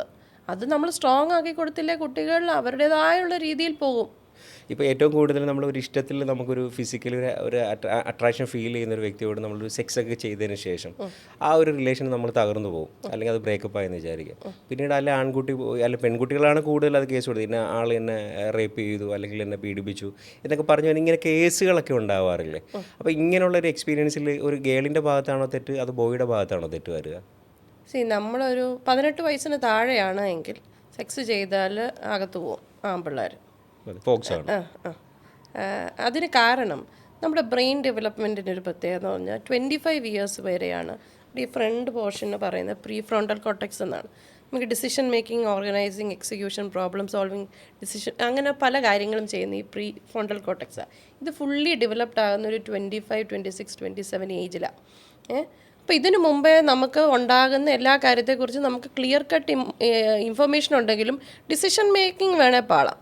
അപ്പോൾ 18 വയസ്സിന് താഴെയുള്ള ഒരാൾ കുട്ടികളാണ് സെക്സ് ചെയ്യുന്നതെന്ന് വെച്ചോ, സെക്സിൻ്റെ 2 കാര്യങ്ങളുണ്ടാവും ഒരു സെക്സിൽ. ഒന്ന് പ്ലഷർ, ഒന്ന് കുട്ടിയുണ്ടാവും. ഈ കുട്ടിയുടെ കാര്യത്തിൽ റെസ്പോൺസിബിലിറ്റി എടുക്കാൻ പറ്റാത്തവർ സെക്സിലേക്ക് പോകരുതെന്നുള്ളതാണ്. അതുകൊണ്ടാണ് നമ്മളെ എല്ലാവരും പറയത്തില്ല, പണ്ടൊക്കെ 2 പേര് പ്രേമിച്ചു എന്ന് കേട്ടാൽ തന്നെ നേരെ കെട്ടിക്കും. കാരണം പ്രായമുള്ളവർ ചിന്തിക്കുന്നത് ഇവർ തമ്മിൽ എന്തോ നടന്നു. എൻ്റെയൊക്കെ ചെറുപ്പത്തിൽ ആമ്പിള്ളേരോട് മിണ്ടല്ല, അത് ശരിയാവില്ല എന്ന് പറയുന്നതിൻ്റെ ഉദ്ദേശം അതിലൊരു ഇൻറ്റിമസി ഫാക്ടർ ഉണ്ട് എന്നുള്ളതല്ല നമ്മൾ ചിന്തിക്കുന്നത്. ആമ്പിള്ളേരോട് മിണ്ടല്ല, പക്ഷേ അവർ ചിന്തിച്ചത് എന്താണ്, ആണും പെണ്ണും തമ്മിൽ പ്രേമിച്ചിട്ടുണ്ടെങ്കിൽ അവിടെ സെക്സിനുള്ളൊരു സ്കോപ്പ്. അപ്പോൾ ഈ 18 വയസ്സിന് ശേഷമുള്ളവർ ഇതിൽ ഇറങ്ങിത്തിരിക്കും. ഇപ്പോൾ ഇഷ്ടം തോന്നി അവർ റൂം എടുക്കുന്നു, സെക്സ് ചെയ്യുന്നു. അത് കഴിഞ്ഞ് കഴിയുമ്പോഴത്തേക്കിനും അത് ഈ ഒരാളെ കൊടുക്കാൻ വേണ്ടി പറയുന്നതും നമുക്കിട്ട് നല്ല മെനക്കേട് കിട്ടിയതിന് ശേഷം കേസ് കൊടുക്കുന്നത് തമ്മിൽ 2 വ്യത്യാസമുണ്ട്. ഇപ്പം സെക്സിനെ കുറിച്ചുള്ള ചിന്തകൾ വളരെ ഡിഫറെൻ്റ് ആയതുകൊണ്ട് നമ്മൾ ഈ സെക്സിനകത്ത് അബ്യൂസീവായിട്ടുള്ള കാര്യങ്ങൾ ചെയ്യുക, ഹേർട്ട്ഫുൾ ആയിട്ടുള്ള കാര്യങ്ങൾ ചെയ്യുക, ഒരാൾ ഡോമിനേറ്റിങ്, ഒരാൾ സബ്മിസീവ്, അങ്ങനെയൊക്കെ കുറേ കാര്യങ്ങളുണ്ട് സെക്സുമായിട്ട് റിലേറ്റ്. അതൊക്കെ അറിയാൻ വയ്യാത്തല്ലേ, അതിനെക്കുറിച്ച് വലിയ അവബോധമില്ലാത്തവർ ഇത് ചെയ്യുമ്പോഴത്തേക്കിനും പെയിൻഫുള്ളായിട്ടും ഭയങ്കര ഹേർട്ടിംഗ് ആയിട്ടും അബ്യൂസീവായിട്ടും ബ്രൂട്ടലായിട്ടും ഒക്കെ പോകും. അത് അബ്യൂസസ്സാണ്. അതിപ്പം 10 പ്രാവശ്യം വളരെ നോർമൽ സെക്സ് നടന്നിട്ട് 11ാമത്തെ പ്രാവശ്യം ഹേർട്ട്ഫുള്ളായിട്ട് അല്ലെ ഡിസ്റെസ്പെക്റ്റ്ഫുള്ളായിട്ട് അഗ്രസീവായിട്ടാണ് ചെയ്യുന്നതെങ്കിൽ യു ക്യാൻ സേ നോ. അത് നോ പറഞ്ഞിട്ടും അത് നടക്കുന്നു എങ്കിൽ കേസ് കൊടുക്കണ്ടേ? അല്ല, 2 പേര് തമ്മിൽ വളരെ കൺസെൻഷ്വലായിട്ട് they had a good time. പക്ഷേ അവർ പറഞ്ഞിട്ടുള്ള ടേംസ് ആൻഡ് കണ്ടീഷൻ, ഇപ്പം ഞാൻ കല്യാണം കഴിക്കാൻ, ഇപ്പോൾ റീസെൻ്റിലൊക്കെ അതല്ലേ കല്യാണം കഴിക്കാമെന്ന് പറഞ്ഞിട്ട് സെക്സിന് കയറുന്നു. ഈ മായാനദി പറയുന്നത് പോലെ sex is not a promise. അപ്പോൾ ഈ ഇതിലോട്ട് കയറി കഴിഞ്ഞാൽ അങ്ങനെയാണ് എങ്കിൽ you need to wait until you get married. അതിനു മുൻപ് ഇത് ചെയ്തിട്ട് നമുക്ക് അവരോട് റെസ്പെക്റ്റ്ഫുള്ളി ഈ പറയുന്നത് പോലെ കൺസെൻഷ്വലി വളരെ അണ്ടർസ്റ്റാൻഡിങ് ആയിട്ട് ചെയ്തിട്ട് നമ്മൾ ഉദ്ദേശിക്കുന്ന പല കാര്യങ്ങളും നടക്കാത്തപ്പോൾ അതിനെതിരായിട്ട് പോകുന്ന നമ്മുടെ ഒരു ഇന്നർ വൂണ്ടായിരിക്കാം, അല്ലെ നമ്മുടെ സൈക്കോളജിക്കലി നമുക്ക് എന്തെങ്കിലും നമുക്ക് ഇതിനേക്കാളും ഡീപ്പർ ട്രിഗേഴ്സ് ഉണ്ടായത് കൊണ്ടായിരിക്കാം, അല്ലെ ലിറ്ററലി നമ്മൾ ഒരാളെ മാനിപ്പുലേറ്റ് ചെയ്യല്ലേ ടോക്സിക് ആയിട്ട് അവരെ ഉപദ്രവിക്കാൻ വേണ്ടിയായിരിക്കാം ഇത്. പക്ഷേ ഒരു കോടതിയിൽ വന്നിട്ട് ഇതിൻ്റെ ട്രയലും ഇതിൻ്റെ എവിഡൻസും ഇതിൻ്റെ ഇൻവെസ്റ്റിഗേഷൻ കഴിഞ്ഞാൽ മാത്രമേ കോടതിക്ക് മനസ്സിലാവത്തുള്ളൂ ഇത് അബ്യൂസായിരുന്നോ, ഇത് മാനിപ്പുലേഷൻ ആണോ, ഇത് ശരിക്കും ഒരാളോട് ദ്രോഹം ചെയ്തതാണോ എന്ന്.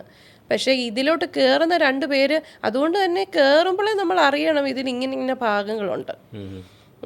If you are planning to have a good time, അത് നിങ്ങളുടെ ചോയ്സാണ്, അതിൻ്റെ കോൺസിക്വൻസും നിങ്ങൾ ഏറ്റെടുക്കണം. അതല്ലാതെ കയറിയിട്ട് പിന്നെ നാളെ എൻ്റെ കൂടെ നീ കഴിഞ്ഞ 10 പ്രാവശ്യം ഉണ്ടായിരുന്നു, അതുകൊണ്ട് 11ാമത്തെ പ്രാവശ്യം നീ എനിക്കെതിരെ കേസ് കൊടുക്കുകയാണെങ്കിൽ അത് ശരിയാണെന്ന്. 11ാമത്തെ പ്രാവശ്യം if you are misbehave she has all right to give the case. ഒരു ഇഷ്ടത്തിൽ ഒരു സെക്സ് റിലേഷൻസ് ഉണ്ടായതിനു ശേഷം പിന്നീട് അത് പകയായിട്ട് മാറുന്നത് ആ ബ്രേക്കപ്പ് ആയതിനു ശേഷമാണോ? അത് നമുക്കൊരു ഹെൽത്തി റിലേഷൻഷിപ്പ് മെയിൻറ്റെയിൻ ചെയ്യാനുള്ള അല്ലെങ്കിൽ ഹെൽത്തി റിലേഷൻഷിപ്പിനെ കുറിച്ചുള്ള കാഴ്ചപ്പാടുകളുടെ വ്യത്യാസമാണ്. ഇഫ് യു ആർ, എനിക്കിപ്പോൾ ഒരാളോട് പ്രണയം തോന്നുന്നത് എൻ്റെ ഇഷ്ടപ്രകാരമാണ്, എൻ്റെ ഇഷ്ടം തന്നെ അതിൽ നിന്ന് എനിക്ക് ഇറങ്ങിപ്പോകാനും കൊടുക്കുന്നതാണ് യഥാർത്ഥമായ റിലേഷൻഷിപ്പ് എന്ന് പറയുന്നതും ഫ്രീഡം എന്ന് പറയുന്നത്. അതെ, നമുക്ക് ബ്രേക്കപ്പ് ഒരു നമ്മൾ റിലേഷൻഷിപ്പിൽ കയറുമ്പോൾ പ്രോബബിലിറ്റി 2ആണ്. ഒന്ന് അത് നല്ലതായിട്ട് പോകാം, അല്ലെങ്കിൽ അത് ബ്രേക്കപ്പ് ആകാം. ഞാൻ എന്നോട് ഇഷ്ടമാണെന്ന് പറഞ്ഞു, അതുകൊണ്ട് ഇനിയും ഇതിൽ നിന്ന് പോകാൻ പറ്റത്തില്ല എന്ന് പറയുന്നിടത്താണ് അതൊരു വേറെ നമുക്കുള്ള ഇൻസെക്യൂരിറ്റിയും നമുക്കുള്ള ഇന്നർ ട്രോമാസും ഒക്കെ വരുന്നത് അവിടെയാണ്. പക്ഷേ നമ്മൾ തമ്മിൽ നല്ല റിലേഷൻഷിപ്പാണ്, it is not working out. പുറം രാജ്യങ്ങളിലൊക്കെ കണ്ടിട്ടില്ലേ, അവർ വളരെ സൗഹൃദപരമായിട്ട് ഡിവോഴ്സസിലൂടെ പോകും. നാട്ടിലാണ് വെട്ടും കുത്തും ബഹളവും, കോർട്ടിൽ കിടന്ന് അങ്ങോട്ടും ഇങ്ങോട്ടും വലിക്കുന്നു. ഞാൻ ഏറ്റവും കൂടുതൽ എനിക്ക് സങ്കടം തോന്നിയിട്ടുള്ള കാര്യം, ഈ പേരൻസ് തമ്മിൽ കോർട്ടിൽ കിടന്ന് വഴക്കുണ്ടാക്കുന്നതിൻ്റെ ഇടയ്ക്ക് കുട്ടികളെ എടുത്തിടും, എന്നിട്ട് ഈ കുട്ടിയെ വലിക്കും ലിറ്ററലി. അപ്പൻ എനിക്ക് വേണമെന്നൊക്കെ പറയും. ഈ കുട്ടിക്കുണ്ടാകുന്ന ട്രോമ ഇസ് സോ ബാഡ്. അന്നേരം നമ്മൾ പറയും ഡിവോഴ്സ് എന്ന് പറയുന്ന ഇതിലോട്ടൊന്നും പോകരുതെന്ന്. പക്ഷെ ഇതെല്ലാം ചിന്തിക്കേണ്ട ഒരു സമയമുണ്ട്. നമ്മൾ ഈ സെക്ഷൽ റിലേഷൻഷിപ്പിലോട്ട് പോകുമ്പോൾ ഒരു കുട്ടി ഉണ്ടാകാനുള്ള എല്ലാ പ്രോബബിലിറ്റിയും ഉണ്ട്. ഏത് കോൺട്രാസെപ്റ്റീവ് ഉപയോഗിച്ചെന്ന് പറഞ്ഞാലും അതിനുള്ള ചാൻസസ് ഉണ്ട്. സോ അങ്ങനെ പോകുവാണെങ്കിൽ are you going to take this relationship to the next level? കുട്ടികൾ വന്നു കഴിയുമ്പോഴാണ് അപ്പൻ്റെ അമ്മയുടെയും സാന്നിധ്യം ഏറ്റവും ഇമ്പോർട്ടൻ്റ് ആയിട്ട് വരുന്നത്. അപ്പോൾ അത്രയൊക്കെ ചിന്തിക്കാൻ പറ്റുന്നവരായിരിക്കും റിലേഷൻഷിപ്പിലോട്ട് പോകാനുള്ളത്. സോ അതെന്ന് പറഞ്ഞാൽ we should take people seriously. ഇപ്പോൾ ഈ കാലഘട്ടത്തിൽ ഒരു സൈഡ് ബെഞ്ച് എന്ന ഓപ്ഷൻസ് ഉണ്ട്. ഇപ്പോൾ നമ്മൾ പ്രണയത്തിലാണെങ്കിൽ തന്നെയും നമുക്കൊരു അതറായിട്ടുള്ളൊരു സൈഡ് ബെഞ്ചിൽ ഒരാളുണ്ടാവും, അതാണാവാം പെണ്ണാവാം. അപ്പോൾ ഈ ഒരു റിലേഷൻ മറ്റുള്ള ഒരാൾ അറിയുമ്പോൾ ഉണ്ടാകുന്ന ഒരു ഫീലിംഗ് എങ്ങനെയായിരിക്കും? അത് ഏറ്റവും കൂടുതൽ പെൺകുട്ടികളിലാണോ ആൺകുട്ടികളിലാണോ ആ ഒരു ക്രൂവലായിട്ടുള്ളൊരു ഫീൽ ഉണ്ടാവുക? ഇന്നില്ലേ ഇതിനൊക്കെ പേര്? നമ്മുടെ കാലത്തൊക്കെ ഇതൊക്കെ ഉണ്ടായിരുന്നു.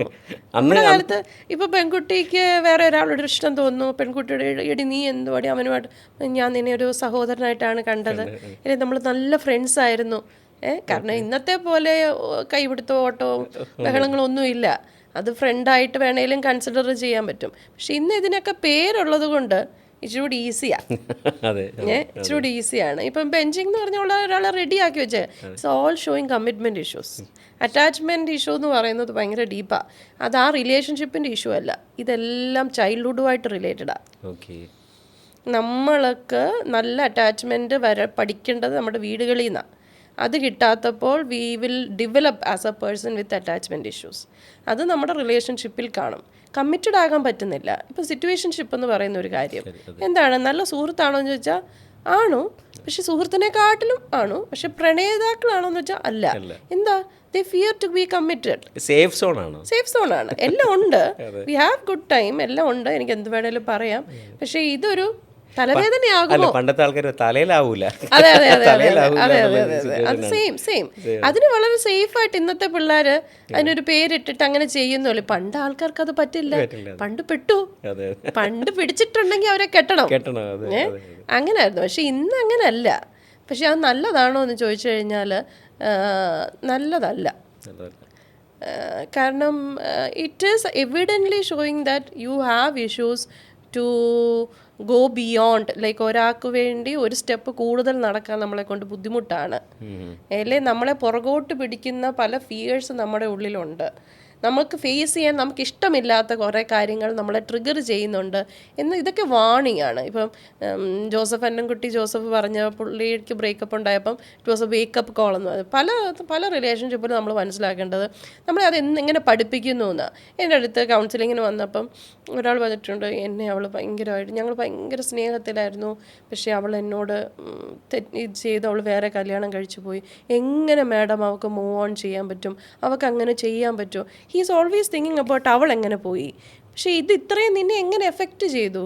Y are you not able to see അതിനകത്ത് നല്ല മൊമെൻറ്റ്സ് കാണാനോ ഇത് എങ്ങനെ ഫേസ് ചെയ്യാൻ പറ്റുമെന്നോ ഇതെന്നെ പഠിപ്പിച്ച എന്നെക്കുറിച്ച് എന്താണ് എന്നെ ഈ റിലേഷൻഷിപ്പ് പഠിപ്പിച്ചതെന്നൊന്നും ചിന്തിക്കുന്നില്ല. എന്നോട് തെറ്റ് ചെയ്തു, ഇത് എന്നോട് തെറ്റ് ചെയ്തു എന്ന് പറയാൻ ചെറുപ്പത്തിലാണ്. എന്നെ ആരും ചെറുപ്പത്തിൽ കേട്ടിട്ടില്ല, എന്നെ ആരും കണ്ടിട്ടില്ല, എനിക്ക് വേണ്ടി ആരും സമയം തന്നിട്ടില്ല, എന്നെ ഒരു വ്യക്തിയായിട്ട് അംഗീകരിച്ചിട്ടില്ല. ഇതെല്ലാം ഞാൻ കണ്ടുകൊണ്ടിരുന്ന ഈ റിലേഷൻഷിപ്പിലാണ്. ഇതൊന്നും എനിക്ക് കിട്ടിയില്ല. സോ ഈ ആളാണ് എന്നെ ചിതച്ചത്. ആക്ച്വലി നമ്മളെ തന്നെ ഫിഗർ ഔട്ട് ചെയ്യുന്ന ഒരു സ്പേസാണ് റിലേഷൻഷിപ്പ്. അതിൽ വീഴ്ചകളുണ്ടാകാം, അതിൽ ഏറ്റക്കുറച്ചിലുകൾ ഉണ്ടാകാം. ചിലപ്പം കല്യാണത്തിന് മുമ്പ് ആ റിലേഷൻഷിപ്പ് കയ്യിൽ നിന്ന് പോയെന്നിരിക്കാം. പക്ഷേ how do U pick your self up? നമ്മളൊരു ഫാൻറ്റസി വേൾഡിലാണ്, എല്ലാം ഫോർ എവർ ആണ്. പണ്ട് ഇത് ഫെയറി ടെയിലിൽ വായിച്ചുകൊണ്ടിരുന്നതാണ്, പുസ്തകങ്ങളിലായിരുന്നു ഫോർ എവർ എന്ന് പറഞ്ഞ്. ഇന്ന് നമ്മൾ റിയൽ ലൈഫിലെല്ലാം ഫോർ എവർ ആണ്. അപ്പം ഈ അറ്റാക്ക് ചെയ്യുന്നതെല്ലാം എന്താണ്, ഇവൾ എൻ്റേതാണ്, അതുകൊണ്ട് ഇവൾ വേറെ ഒരാളുടെ അടുത്തോട്ട് പോയാൽ ഞാൻ അല്ലേ, ഇയാൾ എൻ്റേതാണ്. ഇപ്പം തന്നെ നമ്മൾ കുറേ കേസസ് കാണുന്നുണ്ട്. എക്സ്റ്റേണൽ മാരിറ്റൽ അഫെയറിൽ കാമുകൻ്റെ കൂടെ കൂടി ഭർത്താവിനെ കൊല്ലുന്ന കാര്യം. അതെന്താ അവർക്ക് തുറന്നു പറയാൻ പറ്റുന്നില്ല, this is not working out, let split. അപ്പോഴാണ് ഒരാളെ കൊല്ലണമെന്നുള്ളൊരു മൈൻഡ് ഫീൽ. എന്ത് ചെയ്തും ഇന്ന ആളുടെ കൂടെ പോകാം എന്നുള്ളതല്ല, എന്ത് ചെയ്തും ഈ ആളെ എൻ്റെ ലൈഫിൽ നിന്ന് മാറ്റണം എന്നുള്ളതാണ്. നമുക്കിപ്പോൾ ഒരാൾ ലൈഫിൽ വേണ്ട, നമുക്ക് നോ പറയാൻ അറിയത്തില്ല, അതും ചെറുപ്പത്തിൽ പഠിക്കേണ്ട കാര്യമല്ലേ. അതെ. ഈ അബ്യൂസ് ചെയ്യുന്ന മനുഷ്യരെ എങ്ങനെ തിരിച്ചറിയാൻ പറ്റും? അബ്യൂസീവ് റിലേഷൻഷിപ്പിനകത്ത് എപ്പോഴും കൺസിസ്റ്റൻസി കുറവായിരിക്കും. എന്നുവെച്ചാൽ ആദ്യമേ നമുക്ക് ലവ് ബോംബിങ്, സ്നേഹം ഇങ്ങനെ വാരിത്തുളുമ്പും, നമ്മളിങ്ങനെ സ്വർഗത്തിലിരുത്തും. അത് കഴിഞ്ഞ് ഇപ്പം നമ്മൾ റോളർ കോസ്റ്ററിലൊക്കെ ചെന്ന് മേളിൽ ചെന്നിട്ട് പടോന്ന് പറഞ്ഞ് താഴോട്ട് പോകും. അപ്പം നമ്മുടെ വയറ്റിൽ പുമ്മെന്നൊരു സാധനം തോന്നത്തില്ലേ? അതുപോലെ തന്നെയാണ് ലവ് ബോംബിങ്ങിന് നമ്മളിങ്ങനെ മേളിൽ നിൽക്കും, അതിൽ നിന്ന് ഒറ്റയടിക്കും നമ്മളെ താഴോട്ടിടും. താഴെ വന്നു കഴിഞ്ഞിട്ട് നമ്മൾ അയ്യോ എന്താണെന്ന് അതിനകത്ത് കിടന്ന് കുറേ മെനക്കെടും, ഇതിനും തിരിച്ചു വരുമായിരിക്കും, ഇത് ശരിയാവുമെന്ന് പറയുന്ന സമയത്ത് നമ്മളെ പിന്നെ ചെറുതായിട്ട് മേളോട്ട് കൊണ്ടുപോകും. ഇങ്ങനെയാണ് അബ്യൂസീവ് റിലേഷൻഷിപ്പിൻ്റെ ഒരു പാറ്റേൺ എന്ന് പറയുന്നത്. അത് തിരിച്ചറിയാൻ പറ്റാത്തതെന്ന് പറഞ്ഞാൽ നമുക്കതുമായിട്ട് ടോക്സിസിറ്റി അല്ലെങ്കിൽ ട്രോമ എന്ന് പറയുന്നത് നമ്മുടെ internal pattern. Nervous system will always choose A familiar pattern. നിങ്ങൾ ചെറുപ്പം മുതൽ ട്രോമയിലാണ് ജീവിച്ചെങ്കിൽ ട്രോമയായിരിക്കും നിങ്ങൾ ഏറ്റവും കൂടുതൽ ചൂസ് ചെയ്യുന്നത്. കോൺഫ്ലിക്റ്റിലാണ് ജീവിച്ചെങ്കിൽ ഇപ്പം പണ്ടൊക്കെ നമ്മുടെയൊക്കെ കാലത്ത് ഈ റഫ് ആൻഡ് ടഫായിട്ടുള്ള അല്ലേ ഈ ഗുണ്ടകളായിട്ടുള്ള ആമ്പിള്ളാരെ പെമ്പിള്ളാർ പ്രേമിക്കുന്ന വളരെ. അപ്പോൾ ഈ അടുത്ത് ഇപ്പോൾ ഒരാൾ നിഷാദ് എന്ന് പറഞ്ഞത് ഒരു ഗുണ്ടയുടെ താഴെ മോഡലിങ്ങിന് പോയിക്കൂടെ, ആ ചിരി കണ്ടോ എന്ത് ഭംഗിയുണ്ട് ചേട്ടാ, എനിക്ക് ക്രഷ് അടിക്കുന്നു എന്നൊക്കെ പറഞ്ഞിട്ടുള്ള കമൻസുകൾ വരികയാണ്. ഇതൊരു ബാഡ് ആയിട്ടുള്ളൊരു ഇതല്ല, ഇമേജ് അല്ലേ അവർക്ക് കൊടുക്കുക. നമ്മുടെ വിചാരം എന്ന് പറഞ്ഞാൽ ടോക്സിക് ആയിട്ട് അല്ലെ മസ്കുലനായിട്ട് എല്ലാ ഇന്നത്തെ സ്റ്റിഗ്മ ആൺകുട്ടികൾ, അതൊരു അവോയ്ഡൻറ്റ് പേഴ്സണാലിറ്റിയുടെ പ്രശ്നമാണ്. എനിക്ക് ആരും വേണ്ട, ഞാൻ എല്ലാവരെയും ഫൈറ്റ് ചെയ്യും, ഞാൻ ആരെയും നോക്കി പറയും.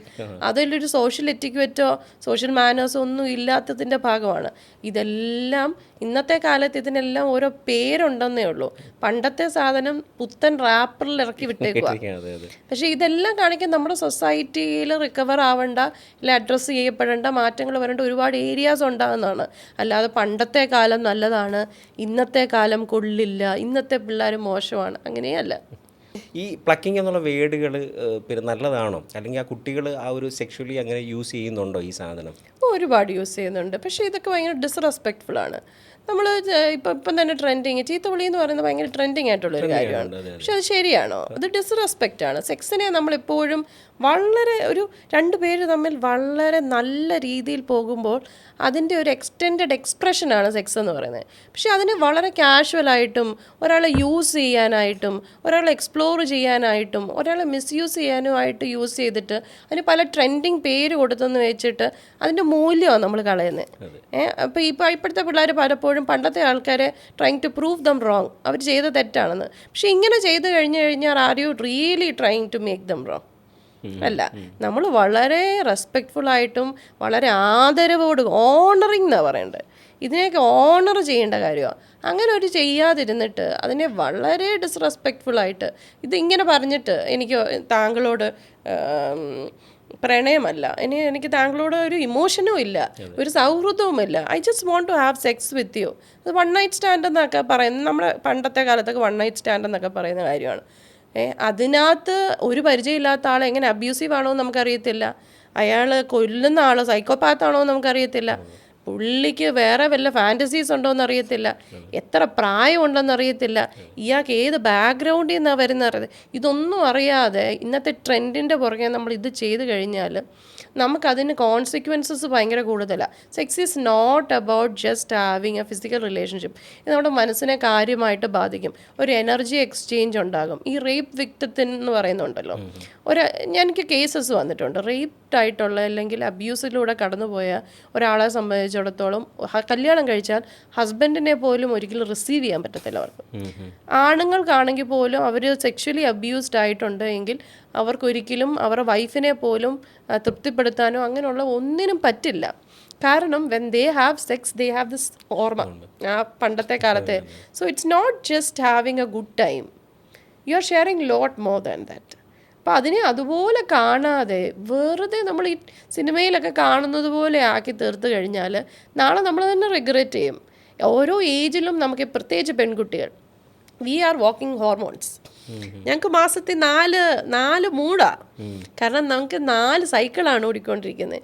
അപ്പം ഞാനൊക്കെ പലപ്പോഴും ഞങ്ങളുടെ ഫ്രണ്ട്സിനോടൊക്കെ പറയുന്ന ഒരു കാര്യമുണ്ട്, ഞങ്ങളുടെ മെസ്സേജിങ്ങോ ഞങ്ങളുടെ സംസാരങ്ങളോ ഒന്നും കണ്ട് ഞങ്ങൾ നല്ലതാണെന്നോ ചീത്തയാകും. കാരണം അത് ആ ആഴ്ചയിൽ ഏത് ഹോർമോണാണോ അതാ നമ്മൾ ഹ്യൂമൻ ബീങ് പോലും അല്ല എന്നൊക്കെ തോന്നുന്നു. ചില സമയത്ത് ഓവുലേഷൻ സ്റ്റേജ് നമ്മൾ ഭയങ്കര അടിപൊളി, ഭയങ്കര ഇഷ്ടവും ഭയങ്കര പ്രണയവും ഭയങ്കര സെക്ഷലി ആക്റ്റീവ് ആകണമെന്ന് തോന്നുന്ന ഒരു സമയമാണ്. അത് കഴിഞ്ഞിട്ട് വരുമ്പോഴത്തേക്കിനും ഇച്ചിരി കൂടെ ഫോക്കസ്ഡ് ആണ്, 2 പ്രോജക്ട്സിലെ ടാസ്കൊക്കെ കംപ്ലീറ്റ് ചെയ്യണം, ഓർഗനൈസ്ഡ് ആയിട്ടിരിക്കണം. പിന്നെ അത് കഴിഞ്ഞ് കഴിയുമ്പോൾ ഓക്കെ ലെറ്റ് എന്തെങ്കിലുമൊക്കെ ആയിട്ട് it's life is like this, എനിക്കൊരു പേർപ്പസ് ഒന്നുമില്ല, പക്ഷേ ലെറ്റ് മീ ഗോ ഓൺ. അത് കഴിഞ്ഞ് വരുന്നതാണ് ഞങ്ങളൊരു ഭീകരിയായി മാറുന്ന ഒരു സ്റ്റേജ് എന്ന് പറയുന്നത്. കാരണം ഞങ്ങൾക്ക് തന്നെ അറിഞ്ഞൂടാ, ഞങ്ങൾക്ക് എല്ലാം ഇറിറ്റേറ്റിംഗ് ആണ്, ഞങ്ങൾക്ക് വളരെ മൂഡ് സ്വിങ്സ് ഉള്ള സമയമാണ്. പണ്ട് ചെറിയ വാക്കുകളൊക്കെ ഞങ്ങൾ പിടിച്ചു തൂങ്ങി മേളിൽ കയറി നിൽക്കുന്ന സമയങ്ങളാണ്. പക്ഷേ ഈ പറയുന്ന ഇപ്പം ടീനേജിലാണെങ്കിൽ ഞങ്ങൾ പ്യൂബർട്ടി തുടങ്ങുന്ന സമയത്ത് ഉണ്ടാകുന്നത് പോലെ അല്ല ഞങ്ങളൊരു റിലേഷൻഷിപ്പിനെ ഒരു 20 വയസ്സ് കഴിഞ്ഞ് കാണുന്നത്. ഈ 20 വയസ്സിലുള്ളപ്പോൾ റിലേഷൻഷിപ്പിനെ കാണുന്നത് പോലെ അല്ല 30 വയസ്സിൽ കാണുന്നത്. അപ്പോൾ ഈ 20ഉം 15ഉം 30ഉം വയസ്സിൽ നമുക്ക് കടന്നു പോകുന്ന ഓരോ ഇമോഷൻസും നമ്മുടെ ജീവിതത്തെ എഫക്റ്റ് ചെയ്യുന്ന ഭയങ്കര ഡിഫറെൻ്റ് ആണ്. അതുകൊണ്ട് തന്നെ മെൻ്റൽ ഹെൽത്തിനകത്ത് ഏറ്റവും കൂടുതൽ ഹെൽപ്പ് സീക്ക് ചെയ്യുന്ന സ്ത്രീകളാണ്. കാരണം 30 വയസ്സ് കഴിയുമ്പോഴത്തേ ഐഡൻറ്റിഫൈ ഇതൊന്നും അല്ലായിരുന്നു ഞങ്ങൾക്ക് വേണ്ടത്, ഞങ്ങൾ ഇങ്ങനെയൊന്നും അല്ലായിരുന്നു ചെയ്യേണ്ടത്, അല്ലെങ്കിൽ we could have done it better, ഞങ്ങൾക്കൊരു ഗൈഡഡ് ആയിട്ട് ഒരാളുണ്ട് എങ്കിൽ നല്ലതായിരുന്നു എന്ന്. പക്ഷെ ഇന്നത്തെ കുട്ടികൾക്ക് ഇതൊക്കെ ഉണ്ട്, അവരത് യൂസ് ചെയ്യാതെ വെറും ട്രെൻഡും ഫ്രണ്ട്സിൻ്റെ പിയർ പ്രഷറിൻ്റെയൊക്കെ പുറകെ പോയി ഇതൊക്കെ ചെയ്ത് നമ്മളൊരു 30 വയസ്സൊക്കെ കഴിയുമ്പോഴായിരിക്കും ഇടാ എന്തുവാ ഞാൻ ഈ ചെയ്തത്. ഇപ്പം തന്നെ ഫേക്കാണോ അല്ലയോ എന്ന് എനിക്കറിഞ്ഞൂടാ. ന്യൂസ് ഉണ്ടായിരുന്നു എറണാകുളത്ത് കൊച്ചിയിൽ 65% HIV-യുടെ റേറ്റ് കൂടുതലാണ് എന്ന്. ഇതെല്ലാം സെക്സിൽ നിന്ന് മാത്രമാണെന്ന് ചോദിച്ചാൽ അല്ലായിരിക്കാം, പക്ഷേ intensity of sex unsafe sex ഭയങ്കര കൂടുതലാണ്. ഈ മൂഡ് സ്വിങ്ങിലെ ആണുങ്ങൾ എന്തൊക്കെ കാര്യങ്ങളാണ് ശ്രദ്ധിക്കേണ്ടത്? വലുതായിട്ട് ഞങ്ങളെ ഉപദ്രവിക്കാതിരിക്കുക.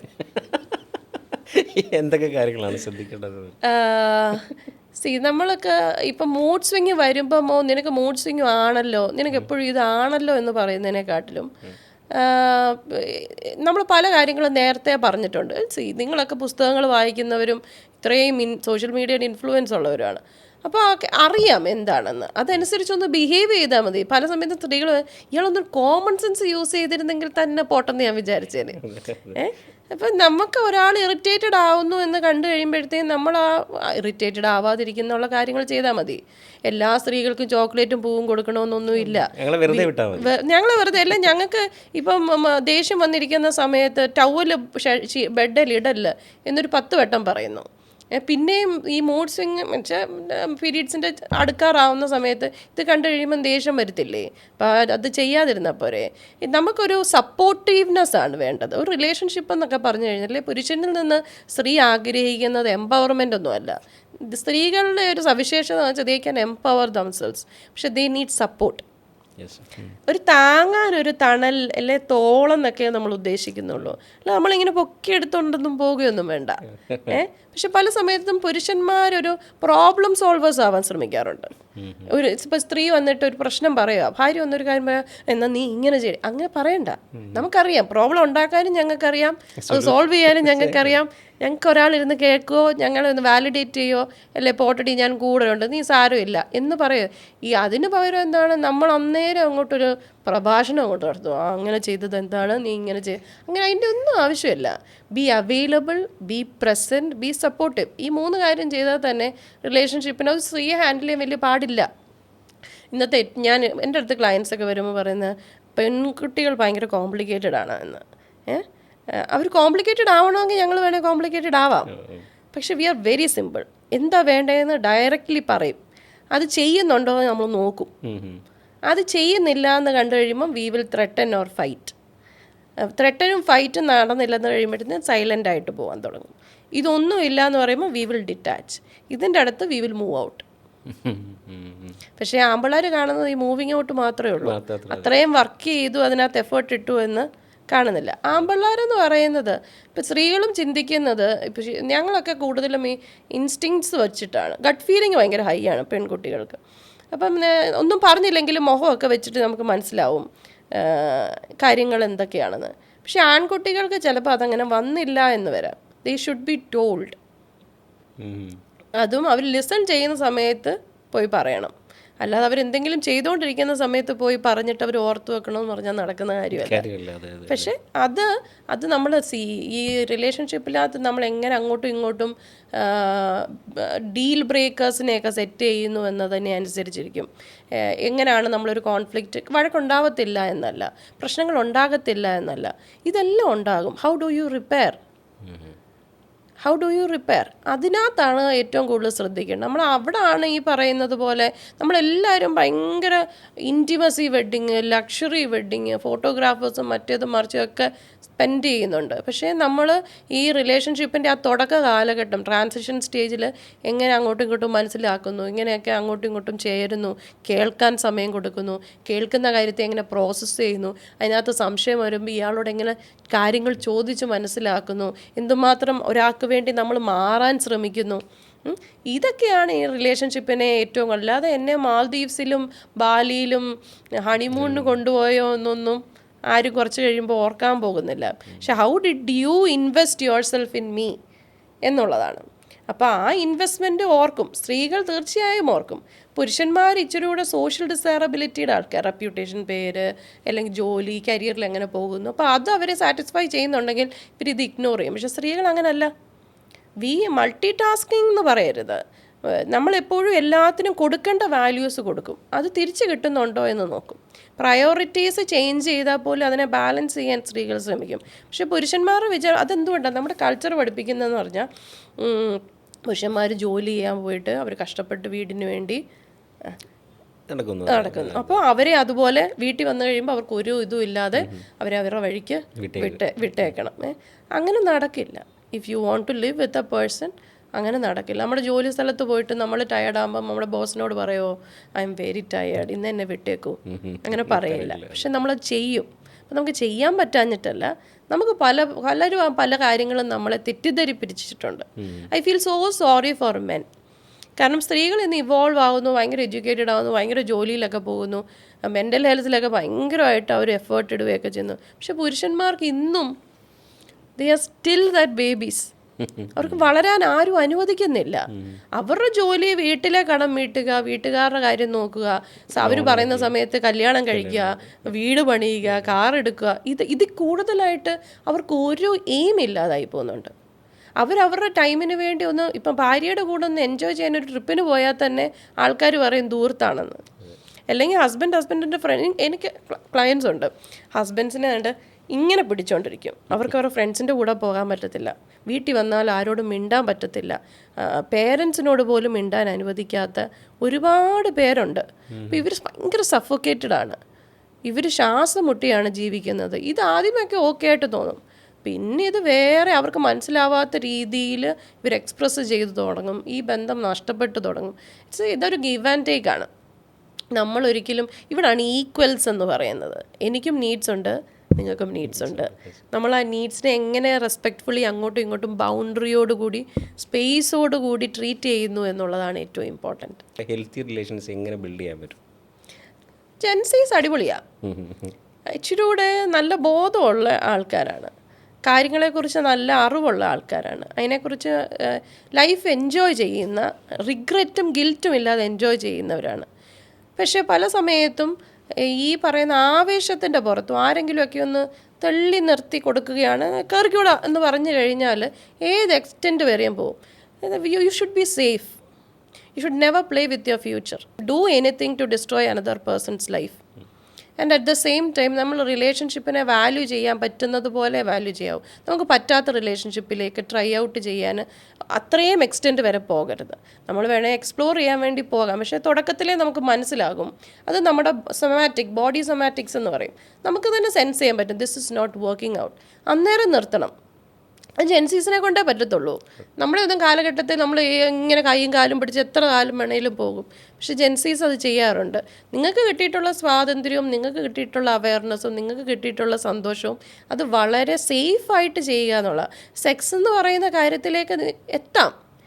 No your self. നിങ്ങൾക്ക് എന്താണ് വേണ്ടത്, നിങ്ങളുടെ ഐഡൻറ്റിറ്റി എന്താണ്, നിങ്ങൾ ആരായി തീരാൻ ആഗ്രഹിക്കുന്നു, നിങ്ങൾക്ക് എങ്ങനെയുള്ളൊരു പാർട്ട്ണറുമായിട്ടാണ് ജീവിക്കാൻ പറ്റുന്നത്, എത്രത്തോളം ഫ്ലെക്സിബിൾ ആകാൻ പറ്റും, സൈക്കോളജിക്കലി വരെയും നമുക്ക് ഫ്ലെക്സിബിൾ ആകാൻ പറ്റുന്നുണ്ടോ, ഒരു സിറ്റുവേഷനുമായിട്ട് അഡാപ്റ്റ് ചെയ്യാൻ പറ്റുന്നുണ്ടോ, ഒരു റിജക്ഷനെ ഹാൻഡിൽ ചെയ്യാൻ പറ്റുന്നുണ്ടോ, ഒരു നെഗറ്റീവ് ഇമോഷനുമായിട്ട് ഇരിക്കാൻ പറ്റുന്നുണ്ടോ, ഇങ്ങനെയൊക്കെ ഉണ്ട്. ഇതൊക്കെ നമ്മൾ ആദ്യം നമ്മളെ അറിഞ്ഞിട്ട് വേണം വേറെ ഒരാളെ നമ്മുടെ ലൈഫിലേക്ക് കൊണ്ടുവരാൻ.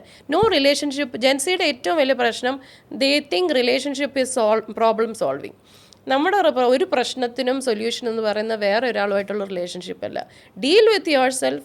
If you R fine and good within your self, then only go for A relationship.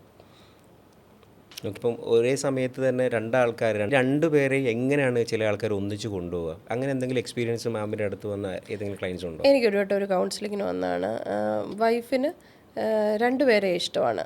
വൈഫിന് രണ്ടുപേരെ ഇഷ്ടമാണ്. ഹസ്ബൻഡിനെ ഇഷ്ടമാണ്. ഹസ്ബൻഡിനെ ഉപേക്ഷിക്കാൻ പറ്റുന്നില്ല, പക്ഷെ വേറെ ഒരാളെയും കൂടി ഇഷ്ടമാണ്. ഹസ്ബൻഡിന് ഇതറിയാം. ഹസ്ബൻഡ് പറയുന്നത് പുള്ളിക്കാരി ഇത് ബ്രേക്ക് ചെയ്ത് വരൂ എന്നുള്ളതാണ്. പക്ഷെ ഹസ്ബൻഡിന് വളരെ ആയിട്ട് ഈ പറയുന്ന പോലെ അയാളുടെ കൂടെ ജീവിക്കാൻ പറ്റാത്ത സ്വഭാവങ്ങളും ഉണ്ട്. പക്ഷേ ഈ നേരത്തെ ആദ്യമേ ഉണ്ടായ ഒരു ഇഷ്ടമുള്ളത് കൊണ്ട് പുള്ളിക്കാരിക്ക് പുള്ളിക്കാരനെ വിടാൻ പറ്റത്തില്ല.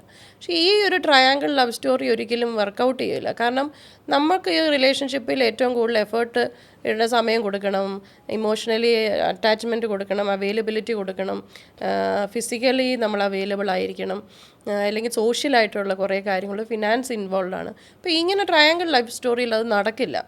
അപ്പോൾ ചെയ്യാൻ പറ്റും. ഞാൻ അന്ന് അവരോട് പറഞ്ഞത് അതൊട്ടും അവർക്ക് ആ പുള്ളിക്കാരിക്ക് ഒട്ടും അക്സെപ്റ്റബിൾ അല്ല. കാരണം പുള്ളിക്കാരിക്ക് ആ റിജക്ഷൻ ഹാൻഡിൽ ചെയ്യാൻ പറ്റുന്നില്ല.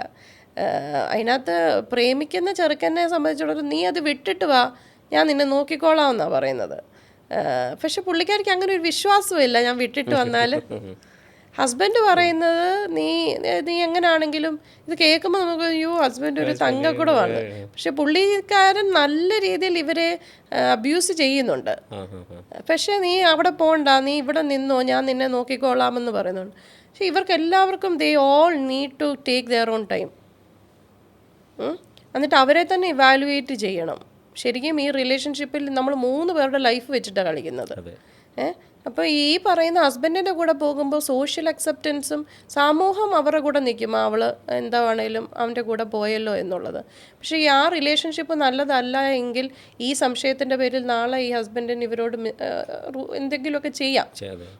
അപ്പോൾ ഇങ്ങനെയുള്ള സിറ്റുവേഷൻസിൽ നമ്മൾ കൂടുതലും അഡ്വൈസ് ചെയ്യുന്ന കാര്യം എന്ന് പറഞ്ഞാൽ either U literally leave one relationship and B with the other. അത് കാമുകനാകാം, ഹസ്ബൻഡാകാം. കാരണം നമുക്ക് കാമുകൻ്റെ കൂടെയുള്ള മനസ്സ് കാമുകൻ്റെ കൂടാണ്, പക്ഷേ ശരീരത്തോടു കൂടി ഹസ്ബൻഡിൻ്റെ കൂടെ പോകുന്നതും റിലേഷൻഷിപ്പിൽ നല്ലതല്ല. അല്ല എങ്കിൽ രണ്ടുപേരും അങ്ങോട്ടും ഇങ്ങോട്ടും ഒരു രീതിയിലും ഹസ്ബൻഡ് ആൻഡ് വൈഫ് എന്ന് പറഞ്ഞ സമൂഹത്തെ കാണിച്ചു കൊടുക്കുക. പക്ഷേ അവരവരുടേത് ഒത്തിരി ഓപ്പൺ റിലേഷൻഷിപ്പ് സംഘർഷമല്ലേ തീർച്ചയായിട്ടും. ഒരു ടൈമിൽ രണ്ടുപേരെ ഇപ്പൊ ആരോ പറയുന്നത് പോലെ ഒരാണിന് 4 പേരെയൊക്കെ ഒരു ടൈമിൽ 4-5 ആൾക്കാരെ മാനേജ് ചെയ്യാം. ഒരു പെണ്ണിന് അത്രയും പറ്റുമോ? ഇല്ല, രണ്ടുപേരെ മാനേജ് ചെയ്യുന്ന ആണുങ്ങൾക്കും പറ്റില്ല. ഇതൊക്കെ സമൂഹം അടിച്ചേൽപ്പിക്കുന്നല്ലേ ആണിനെ കൊണ്ട് പറ്റുമെന്ന്. ഇതൊന്നും പറ്റില്ല. ഇതെല്ലാം മാനസിക സംഘർഷം. 4 പെമ്പിള്ളേർ വിളിക്കുവാണ്, എന്ത് ചെയ്യും? ഇവരുടെ പേരെങ്ങനെ ഓർത്തിരിക്കും? ഇവരോട് പറഞ്ഞ കഥകൾ എങ്ങനെ ഓർത്ത്? ഇതൊക്കെ ചുമ്മാതാ. ആമ്പിള്ളാരുടെ മേല് നിങ്ങൾക്ക് 4 പേരെ മാനേജ് ചെയ്യാം, അതൊക്കെ ചുമ്മാതാ. എല്ലാവർക്കും ഒന്നിനെയൊക്കെ കഷ്ടപ്പെട്ട് മാനേജ് ചെയ്യാൻ പറ്റത്തുള്ളൂ. നമ്മൾ പക്ഷേ ഈ പറയുന്നതിനകത്ത് ഞാൻ അവർ ഏറ്റവും ദിവസം ഡിസൈഡ് ചെയ്തത് ഈ 3 പേരും they are taking there own time. Separated ആയിട്ട് കുറച്ച് നാൾ നിന്നിട്ട് അവർ തെറാപ്പീസും ഒക്കെ എടുത്ത് ഓവർ ദ ടൈം ഓക്കെ ആണ് എങ്കിൽ ആ റിലേഷൻഷിപ്പ്. പക്ഷേ ആ കാമുകൻ എന്ന് പറയുന്ന ആൾ റിയലൈസ് ചെയ്തു എനിക്കൊരു ലൈഫ് വേണ്ടേ, ഞാൻ ഇതിനകത്ത് നിന്ന് ഇങ്ങനെ ചെയ്തിട്ട് കാര്യമില്ല. അപ്പോൾ അദ്ദേഹത്തിൻ്റെ ലൈഫായിട്ട് പോയി. ഹസ്ബൻഡ് ആൻഡ് വൈഫ് തമ്മിൽ സംസാരിച്ച് സോൾവ് ആവുന്നില്ല എന്ന് കണ്ട് അവർ ഡിവോഴ്സിലും ആയിട്ടുണ്ട്. അങ്ങനെയും ഉണ്ടാകാറുണ്ട്. പക്ഷെ ഒരിക്കലും നമ്മൾ ഒരുപാട് കാര്യത്തിൽ നമുക്ക് ഇൻവെസ്റ്റ് ചെയ്യാൻ പറ്റില്ല. അത് നമുക്ക് കുറച്ച് കഴിയുമ്പോൾ എക്സോസ്റ്റഡ് ആയി പോവും. അതുകൊണ്ട് തന്നെ അതുകൊണ്ടാണ് we should always know ourselves എന്ന് പറയുന്നത്. നമ്മൾ ഇന്നർ വർക്ക് ഇന്ന് ഏറ്റവും കൂടുതൽ ട്രെൻഡിങ് വേർഡാണ്. ഇന്നർ വർക്ക് ചെയ്യണമെന്ന് പറയുന്നത് അതുകൊണ്ടാണ്. നമുക്ക് എന്തോ വേണ്ടതെന്നും നമുക്ക് ആരാണ് പറ്റുന്നതെന്നും നമ്മൾ എന്താണ് ജീവിതത്തിൽ ആഗ്രഹിക്കുന്നതെന്നും നമ്മൾ വരുന്ന മാറ്റങ്ങൾ എന്താണെന്ന് നമുക്ക് തിരിച്ചറിയാൻ പറ്റാതെ നമ്മൾ വേറെ ഒരാളോട് പറഞ്ഞാൽ മനസ്സിലാവുമോ? ഇല്ല. ഇപ്പോൾ ഈ സോഷ്യൽ മീഡിയയിലും കുറേ സംഭവങ്ങൾ, ഇപ്പം ഫേസ്ബുക്കിലുള്ള പല ആൾക്കാരും എന്നെ സ്നേഹിക്കാൻ ആരുമില്ല, എന്നെ ഒന്ന് സ്നേഹിക്കുമോ, അല്ലെങ്കിൽ എൻ്റെ ഭാര്യ എന്നോട് സംസാരിക്കുന്നില്ല, കുറച്ച് നേരം ഇങ്ങനെ വരുന്ന ആൾക്കാരുടെ മാനസികാവസ്ഥ എന്തായിരിക്കും? ചുമ്മാ ടൈം പാസ് അത്രേ ഉള്ളൂ. അതിൽ പല പെണ്ണുങ്ങൾ ആ ഒരു ട്രാപ്പിലേക്ക് വീഴുന്നില്ലേ? നമുക്കിപ്പോൾ ഒരു പ്രശ്നമുണ്ട്. We are adults, be mature. കൊച്ചുങ്ങളെ പോലെ സംസാരിക്കരുത്. അഡൾട്ട് ആൻഡ്രംസും എല്ലാം ഉള്ളതാണ്.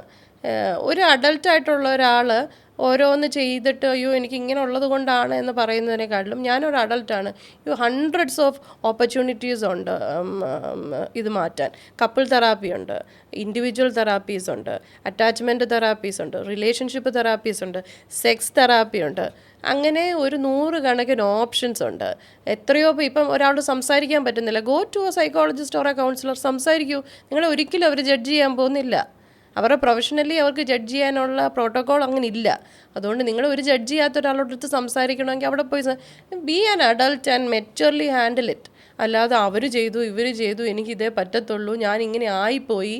എൻ്റെ അടുത്ത് വരുന്ന കേസസിനകത്ത് ആദ്യമേയൊക്കെ ഞാൻ കാണാറുണ്ട്, മാഡം എനിക്ക് ഇതിൽ നിന്ന് രക്ഷപ്പെടാൻ പറ്റില്ല, ഞാൻ ഇങ്ങനെ ആയിപ്പോയി എന്നൊക്കെ. ഒരു 5 സെഷനൊക്കെ കഴിയുമ്പോൾ ഞാൻ ആ ചോദ്യം ഒന്നുകൂടെ ചോദിക്കും, അതൊന്ന് റിപ്പീറ്റ് പറയാമോ എന്ന്.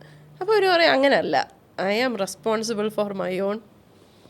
എൻ്റെ ലൈഫിന് ഞാനാണ് റെസ്പോൺസിബിൾ. അപ്പം എനിക്ക് എഫേർട്ട് ഇട്ടത് ഞാൻ എൻ്റെ ലൈഫിനെ മാറ്റാൻ വേണ്ടി നല്ല രീതിയിൽ ചെയ്തുകൊണ്ടാണ് എനിക്ക് മാറ്റങ്ങൾ വന്നത്. അങ്ങനെ വരാം. നമ്മുടെ അവിടുത്തെ എന്തൊക്കെയാണ് ട്രീറ്റ്മെൻറ്റ് കാര്യങ്ങൾ എന്തൊക്കെയാണ് വരുന്നത്? ഞാൻ ഇൻഡിവിജ്വലായിട്ട് ലൈഫ് സ്റ്റൈൽ തെറാപ്പീസ് കൊടുക്കാറുണ്ട്. ലൈഫ് സ്റ്റൈൽ റിലേറ്റഡ് ആയിട്ടുള്ള ഇഷ്യൂസിനെ ആൻറ്റി ലൈഫ് ആൻസൈറ്റി, ഡിപ്രഷൻ, അങ്ങനെയുള്ള സ്ട്രെസ് റിലേറ്റഡ് ആയിട്ടുള്ള കാര്യങ്ങൾ, അല്ലെങ്കിൽ റിലേഷൻഷിപ്പായിട്ടുള്ള ഫാമിലി പ്രോബ്ലംസ്, ഇല്ലെ അഡോളസൻ്റ് ഇഷ്യൂസ്, ഇല്ല റിലേഷൻഷിപ്പ് ഇഷ്യൂസ്, ഫാമിലിയിലെ ഏറ്റവും ഇൻറ്റൻസ് ആയിട്ടുള്ള ഈ പറയുന്ന എക്സ്ട്രാ മാരിറ്റൽ അഫെയർ, അല്ലെ സെക്സിൻ്റെ ഇഷ്യൂസ്, അങ്ങനെയുള്ള കാര്യങ്ങൾ ചെയ്യാറുണ്ട്. അതേപോലെ തന്നെ we work with centres, de addiction സെൻറ്റേഴ്സുമായിട്ട് വർക്ക് ചെയ്യാറുണ്ട്, മെൻ്റൽ ഹെൽത്ത് സെൻറ്റേഴ്സുമായിട്ട് വർക്ക് ചെയ്യാറുണ്ട്. സ്കൂളുകളിലും അല്ലാത്ത ഓഫീസസിലും അല്ലെങ്കിൽ കോളേജസിലൊക്കെ അതിൻ്റെ അവയർനെസ് ക്ലാസ്സസ് കൊടുക്കാറുണ്ട്. കൗൺസിലിംഗ് പോലെയും കൊടുക്കാറുണ്ട്, അവയർനെസ് ക്ലാസ്സസ് പോലെയും കൊടുക്കാറുണ്ട്. നമ്മൾ സപ്പോർട്ട് സിസ്റ്റമായിട്ട് നിന്ന് ഫങ്ഷൻ ചെയ്യാറുണ്ട്. എനിക്ക് കുറേ കൊച്ചു പിള്ളേരുമായിട്ട്, ലൈക്ക് യൂത്തായിട്ടുള്ള പിള്ളേരുമായിട്ട് we give personal mentoring for them, അങ്ങനെയും ചെയ്യാറുണ്ട്. നമ്മൾ ഒരു അബ്യൂസ് ചെയ്യുന്ന ഒരു കുട്ടിയെ എങ്ങനെയാണ് തിരിച്ചറിയാൻ പറ്റുക?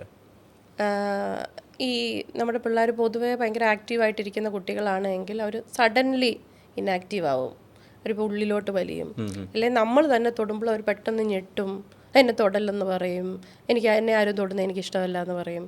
അല്ലെങ്കിൽ ഭയങ്കരമായിട്ട് പേരൻസുമായിട്ട് അങ്ങ് ഇങ്ങനെ ഒട്ടി മാറത്തേ ഇല്ല, എപ്പോഴും പേടിയാണ്. New forms of fears develop ചെയ്യും. ആൾക്കാരെ കാണുമ്പം പേടി, ആൾക്കാരുടെ കൂട്ടത്തിൽ പോകുമ്പോൾ പേടി, സ്കൂളിൽ പോകാൻ പേടി, നമ്മുടെ വീട്ടിലുള്ളവരുമായിട്ട് തന്നെ അടുക്കാൻ പേടി. ഇന്നാൾ വീട്ടിൽ വരുന്നു എന്ന് പറയുമ്പോൾ കുട്ടിക്ക് ഭയങ്കര റെസ്റ്റ്ലെസ്നെസ് കാണിക്കുന്നു. ചില കുട്ടികൾ ഭയങ്കര അഗ്രസീവ് ആകാറുണ്ട്, ഉപദ്രവിക്കും, എന്തെങ്കിലും ഒരു കാര്യം വന്നാൽ ഞാൻ വീടൊക്കെ നശിപ്പിക്കുന്നത് പോലെ പോകുന്നു, അങ്ങനെയൊക്കെ ചെയ്യാറുണ്ട്. ചില കുട്ടികൾ അവർക്ക് പേഴ്സണൽ ഹൈജീൻ നഷ്ടപ്പെടും, കുളിക്കത്തില്ല, പല്ല് തേക്കത്തില്ല, ഒന്നും മുടി ജീവത്തില്ല, ഡ്രസ്സ് മാറത്തില്ല, ഇങ്ങനെ. പിന്നെ ചില കുട്ടികൾ ഫുള്ളി കിടപ്പായിരിക്കും, അല്ലെങ്കിൽ ഒരു ഇന്നാക്റ്റീവാണ്, കോൺസെൻട്രേഷൻ നഷ്ടപ്പെട്ടു, ഫുള്ള് മെമ്മറിയൊക്കെ വേറെ എപ്പോഴും. ടീച്ചേഴ്സ് അങ്ങനെയാണ് നോട്ടീസ് ചെയ്യുന്നത്. കുട്ടിക്ക് ഒട്ടും അറ്റൻഷൻ ഇല്ല, അവരെപ്പോഴും വേറെ എന്തൊക്കെയോ ചിന്തിച്ചുകൊണ്ടിരിക്കുകയാണ് എന്ന് പേരൻസിനോട് പറയും. ഇത് അബ്യൂസ് കൊണ്ടാണോ എന്ന് നമുക്ക് പറയാൻ പറ്റത്തില്ല, പക്ഷേ ഇതൊക്കെ പിള്ളേരിൽ മേജർലി കാണുന്ന ഒരു കാര്യമാണ്.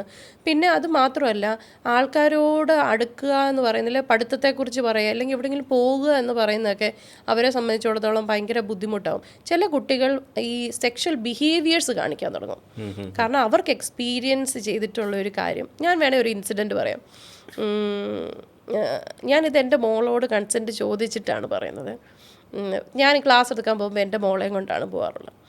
അപ്പം ഐ എം വെരി പ്രിപ്പയർഡ്, എന്ത് സംഭവിച്ചാലും I will deal with it എന്നുള്ളത്. അതുകൊണ്ടാണ് ഞാൻ പറയുന്നത്. അപ്പം ഒരു കൊച്ചു പിള്ളേർ, അന്ന് നമുക്ക് 6 വയസ്സേ ഉള്ളൂ.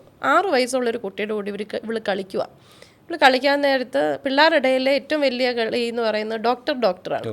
അപ്പോൾ ഈ കൂടെ കളിക്കുന്ന കുട്ടി എൻ്റെ മോളോട് പറഞ്ഞു, നമുക്ക് ഡോക്ടർ കളിക്കാം, U show me your private part, I will show you my private part, അല്ലെങ്കിൽ ഞാൻ കളിക്കത്തില്ല എന്ന് പറഞ്ഞാൽ. അപ്പോൾ 6 വയസ്സുള്ള കുട്ടിയെ സംബന്ധിച്ച് ഞാൻ കളിയെന്ന് പറയുന്നത് ഭയങ്കര ഇമ്പോർട്ടൻ്റാണ്. പക്ഷെ ഞാൻ തിരിച്ചു വന്നപ്പോഴത്തേക്കിനും ഷീ വാസ് ക്രൈയിങ് അല്ല, ഭയങ്കര അപ്സെറ്റാണ്, ഭയങ്കര എന്തൊരു ബുദ്ധിമുട്ടൊക്കെ കാണിക്കുന്നുണ്ട്. ഹസ്ബൻഡ് ഭയങ്കര വെറീഡാണ്, എന്ത് ചെയ്യുമെന്ന് അറിയത്തില്ല, ഇവൾ എന്തൊക്കെയോ പറയുന്നു, ഡോക്ടർ എന്നൊക്കെ പറയുന്നു. അപ്പം ഞാനിരുന്ന് ചോദിച്ചു എന്തോ സംഭവം എന്ന് ചോദിച്ചപ്പോൾ ഇന്നതുപോലെ കളിച്ചു. അപ്പം എന്നോട് പ്രൈവറ്റ് പാർട്ട് കാണിക്കാൻ പറഞ്ഞു. അപ്പോൾ ഡോക്ടർ കളിക്കാനാന്ന് പറഞ്ഞ് നോക്കി എന്നാണ് പറഞ്ഞത്. ഒരു കുട്ടിയുടെ പ്രൈവറ്റ് പാർട്ട് നോക്കുക എന്ന് പറയുന്നത് വലിയ സംഭവമല്ല. ഗോയിങ് ഇൻ ടു ഇറ്റ് എന്ന് പറഞ്ഞു കഴിഞ്ഞാൽ ഈ കുട്ടിക്ക് അതിനുള്ള എക്സ്പോഷർ ഉണ്ടായിട്ടുണ്ട്, അതുകൊണ്ടാണ് അങ്ങനെ ചെയ്തത്. അപ്പം ഞാൻ വാട്ട് ഐ ഡിഡ് ഈസ്, ഞാൻ എൻ്റെ മോളോട് സംസാരിച്ചു, നമുക്ക് കുഴപ്പമില്ല, ലെറ്റ്സ് ഡീൽ വിത്ത് ഇറ്റ്, അമ്മ പോയി സംസാരിക്കാം, are you safe, are you okay, ഇനി എന്തെങ്കിലും ചെയ്യണോ, നമുക്ക് ആരോടെങ്കിലും റിപ്പോർട്ട് ചെയ്യണോ, അങ്ങനെ എല്ലാ കാര്യങ്ങളും ഒക്കെ സംസാരിച്ചു. അപ്പോൾ ഇത് കുഞ്ഞല്ലേ, 6 വയസ്സുള്ള ഒരു മോനാണ്. അപ്പോൾ 6 വയസ്സുള്ള മോനോട് ചോദിച്ചപ്പോഴത്തേക്കിനും മോൻ പറഞ്ഞത്, എന്നെ ഒരു അച്ചാച്ചൻ ഡോക്ടർ കളിച്ചു. അച്ചാച്ചൻ ഇൻ ദ സെൻസ് ഒരു മുതിർന്ന ബ്രദർ. അന്നേരം we went to an extent, വീട്ടുകാരോട് സംസാരിച്ചു. അപ്പോഴാണ് അവരറിയുന്നത് കസിൻസിൽ നിന്നുണ്ടായിട്ടുള്ള ഒരു ഇതാണ്. അത് റിപ്പോർട്ട് ചെയ്യും, അത് അതിൻ്റെ രീതിയിൽ പോവുകയും ചെയ്തു. ഇത് എനിക്ക് പേഴ്സണലി ഉണ്ടായ എക്സ്പീരിയൻസ് ആണ്. അത് കുട്ടി വന്ന് പറഞ്ഞുകൊണ്ട്, പക്ഷെ മറ്റേ കുട്ടി പ്രാക്ടീസ് ചെയ്തു. അപ്പോഴാണ് ഇതിന് എക്സ്പോഷർ ഉണ്ടായിട്ടുണ്ട്, ഇതിനെ അബ്യൂസ് ചെയ്തിട്ടുണ്ട് എന്ന് നമുക്ക് മനസ്സിലാകുന്നത്. പല കുട്ടികളും ചെറുപ്പത്തിൽ തന്നെ സെക്ഷൽ ബിഹേവിയേഴ്സ്, ഇപ്പോൾ പെനിട്രേഷൻ പോലുള്ള കാര്യങ്ങൾ അവരുടെ ഡോളിൽ ചെയ്യുകയാണെങ്കിൽ യു ഷുഡ് ഡെഫിനറ്റ്ലി അഡ്രസ്സ് ചെയ്ത്, ഇങ്ങനെ നിനക്കറിയാം, എന്താടാ നിനക്കറിയാം, അങ്ങനെയല്ല, മോൻ എങ്ങനെ അറിയാം എന്ന് ചോദിക്കാൻ തുടങ്ങണം. കാരണം അങ്ങനെ ഒരു ഭാഗം അവിടെ ഉണ്ടെന്ന് കുട്ടിക്ക് അറിഞ്ഞുകൂടാ. അതെങ്ങനെ എക്സ്പീരിയൻസ് ചെയ്താലേ. അപ്പോൾ സെക്ഷൽ ബിഹേവിയേഴ്സ് കൊച്ചു കുട്ടികളിൽ വരികയാണെങ്കിൽ it is high time you start to talk, or അതിൻ്റെ ഒരു ഫർദർ ഇതിലേക്ക് പോവുക എന്നുള്ളതും ഭയങ്കര ഇമ്പോർട്ടൻ്റ് ആണ്. പല പേരൻസും പറയാറുണ്ട് പിള്ളേരോട് വീട്ടിലെ ഈ നടക്കുന്ന കാര്യങ്ങളൊന്നും സ്കൂളിൽ ചെന്ന് പറയുക. അപ്പോൾ സ്കൂളിൽ അവർ ഭയങ്കര ഡിസ്ട്രാക്റ്റഡ് ആണ്, അവർക്ക് പറ്റത്തില്ല, കാരണം ഇത് സ്കൂളിൽ ചെന്നും പറയാൻ പറ്റത്തില്ല എന്നുള്ളത്. അപ്പം സ്കൂളിൻ്റെ നിയമം അനുസരിച്ച് if they come to know, ഇപ്പം നമ്മുടെ പ്രൊഫഷൻ വെച്ചിട്ടാണെങ്കിലും if you come to know about ഒരു മൈനർ അബ്യൂസ് ആണെങ്കിൽ you are definitely responsible to report. ഒരു അബ്യൂസ് ചെയ്ത കുട്ടിയെ എങ്ങനെ തിരിച്ചു കൊണ്ടുവരാൻ പറ്റും? കൗൺസിലിംഗ് കൊടുക്കാൻ പറ്റും, ക്രിയേറ്റിംഗ് എ സേഫ് എൻവയോൺമെൻറ്റ്. ഇന്നാളൊരു പേരൻറ്റ് പറഞ്ഞാണ്, അവർക്ക് ഈ സെക്സ് എഡ്യൂക്കേഷനൊക്കെ ഉള്ള കിട്ടിയ പേരൻ്റാണ്, ഈ കുട്ടിയെ അബ്യൂസീവായിട്ട് ഒരാൾ ടച്ച് ചെയ്തു, ഇന്നപ്രോപ്രിയേറ്റ്. കുട്ടി ഭയങ്കര ടെൻസ്ഡായി, ബഹളമായി, അവിടെ എല്ലാവരും അറിഞ്ഞു. പേരൻസ് എടുത്ത് വളരെ ഇതെന്ന് പറഞ്ഞാൽ ദേ ഷിഫ്റ്റഡ് ദാറ്റ് അപ്പാർട്ട്മെൻറ്റ്. കുട്ടിക്ക് ആ എൻവയോൺമെൻറ്റേ പറ്റുന്നില്ല, എന്ന് മനസ്സിലാക്കിയപ്പോൾ അവർ ആ അപ്പാർട്ട്മെൻറ്റ് തന്നെ മാറി. പിന്നെ കൗൺസിലിങ്ങും കൊടുക്കും. പിന്നെ ഓവർ ദ ടൈം ഇതിനെ നമ്മൾ ഓവർകം ചെയ്യുകയാണ്. ഇത് സേഫ് ആയിട്ടാണ് ഞാൻ ഇരിക്കുന്നത്, എൻ്റെ കൂടെ എൻ്റെ പേരൻസ് ഉണ്ട്, എനിക്ക് സപ്പോർട്ടീവ് ഫാക്ടേഴ്സ് ഉണ്ട് എന്ന് കഴിയുമ്പോൾ ദിൽ റിക്കവർ. സെക്സ് എഡ്യൂക്കേഷൻ എന്ന് പറയുന്നത് ഒരിക്കലും ഒരു സൊസൈറ്റിക്ക് തെറ്റായിട്ടുള്ള പ്രവണത ഒന്നുമല്ല. അതറിയേണ്ടതും കേൾക്കേണ്ടതും എല്ലാ വ്യക്തികളും അറിഞ്ഞിരിക്കണം. എസ്പെഷ്യലി പേരൻസ് കുട്ടികളെ പറഞ്ഞ് മനസ്സിലാക്കേണ്ട ഒരു കാര്യം തന്നെയാണ്. ഒരുപാട് ഇൻഫോർമേറ്റീവ് ആയിട്ടുള്ള കാര്യങ്ങൾ നമുക്ക് അറിയാൻ പറ്റി, കേൾക്കാൻ പറ്റി. എല്ലാവിധ ഭാവങ്ങളും ആശംസകളും നേരുകയാണ്. പെട്ട സമയം തന്നതിലും വളരെയേറെ സന്തോഷം. Thank you so much.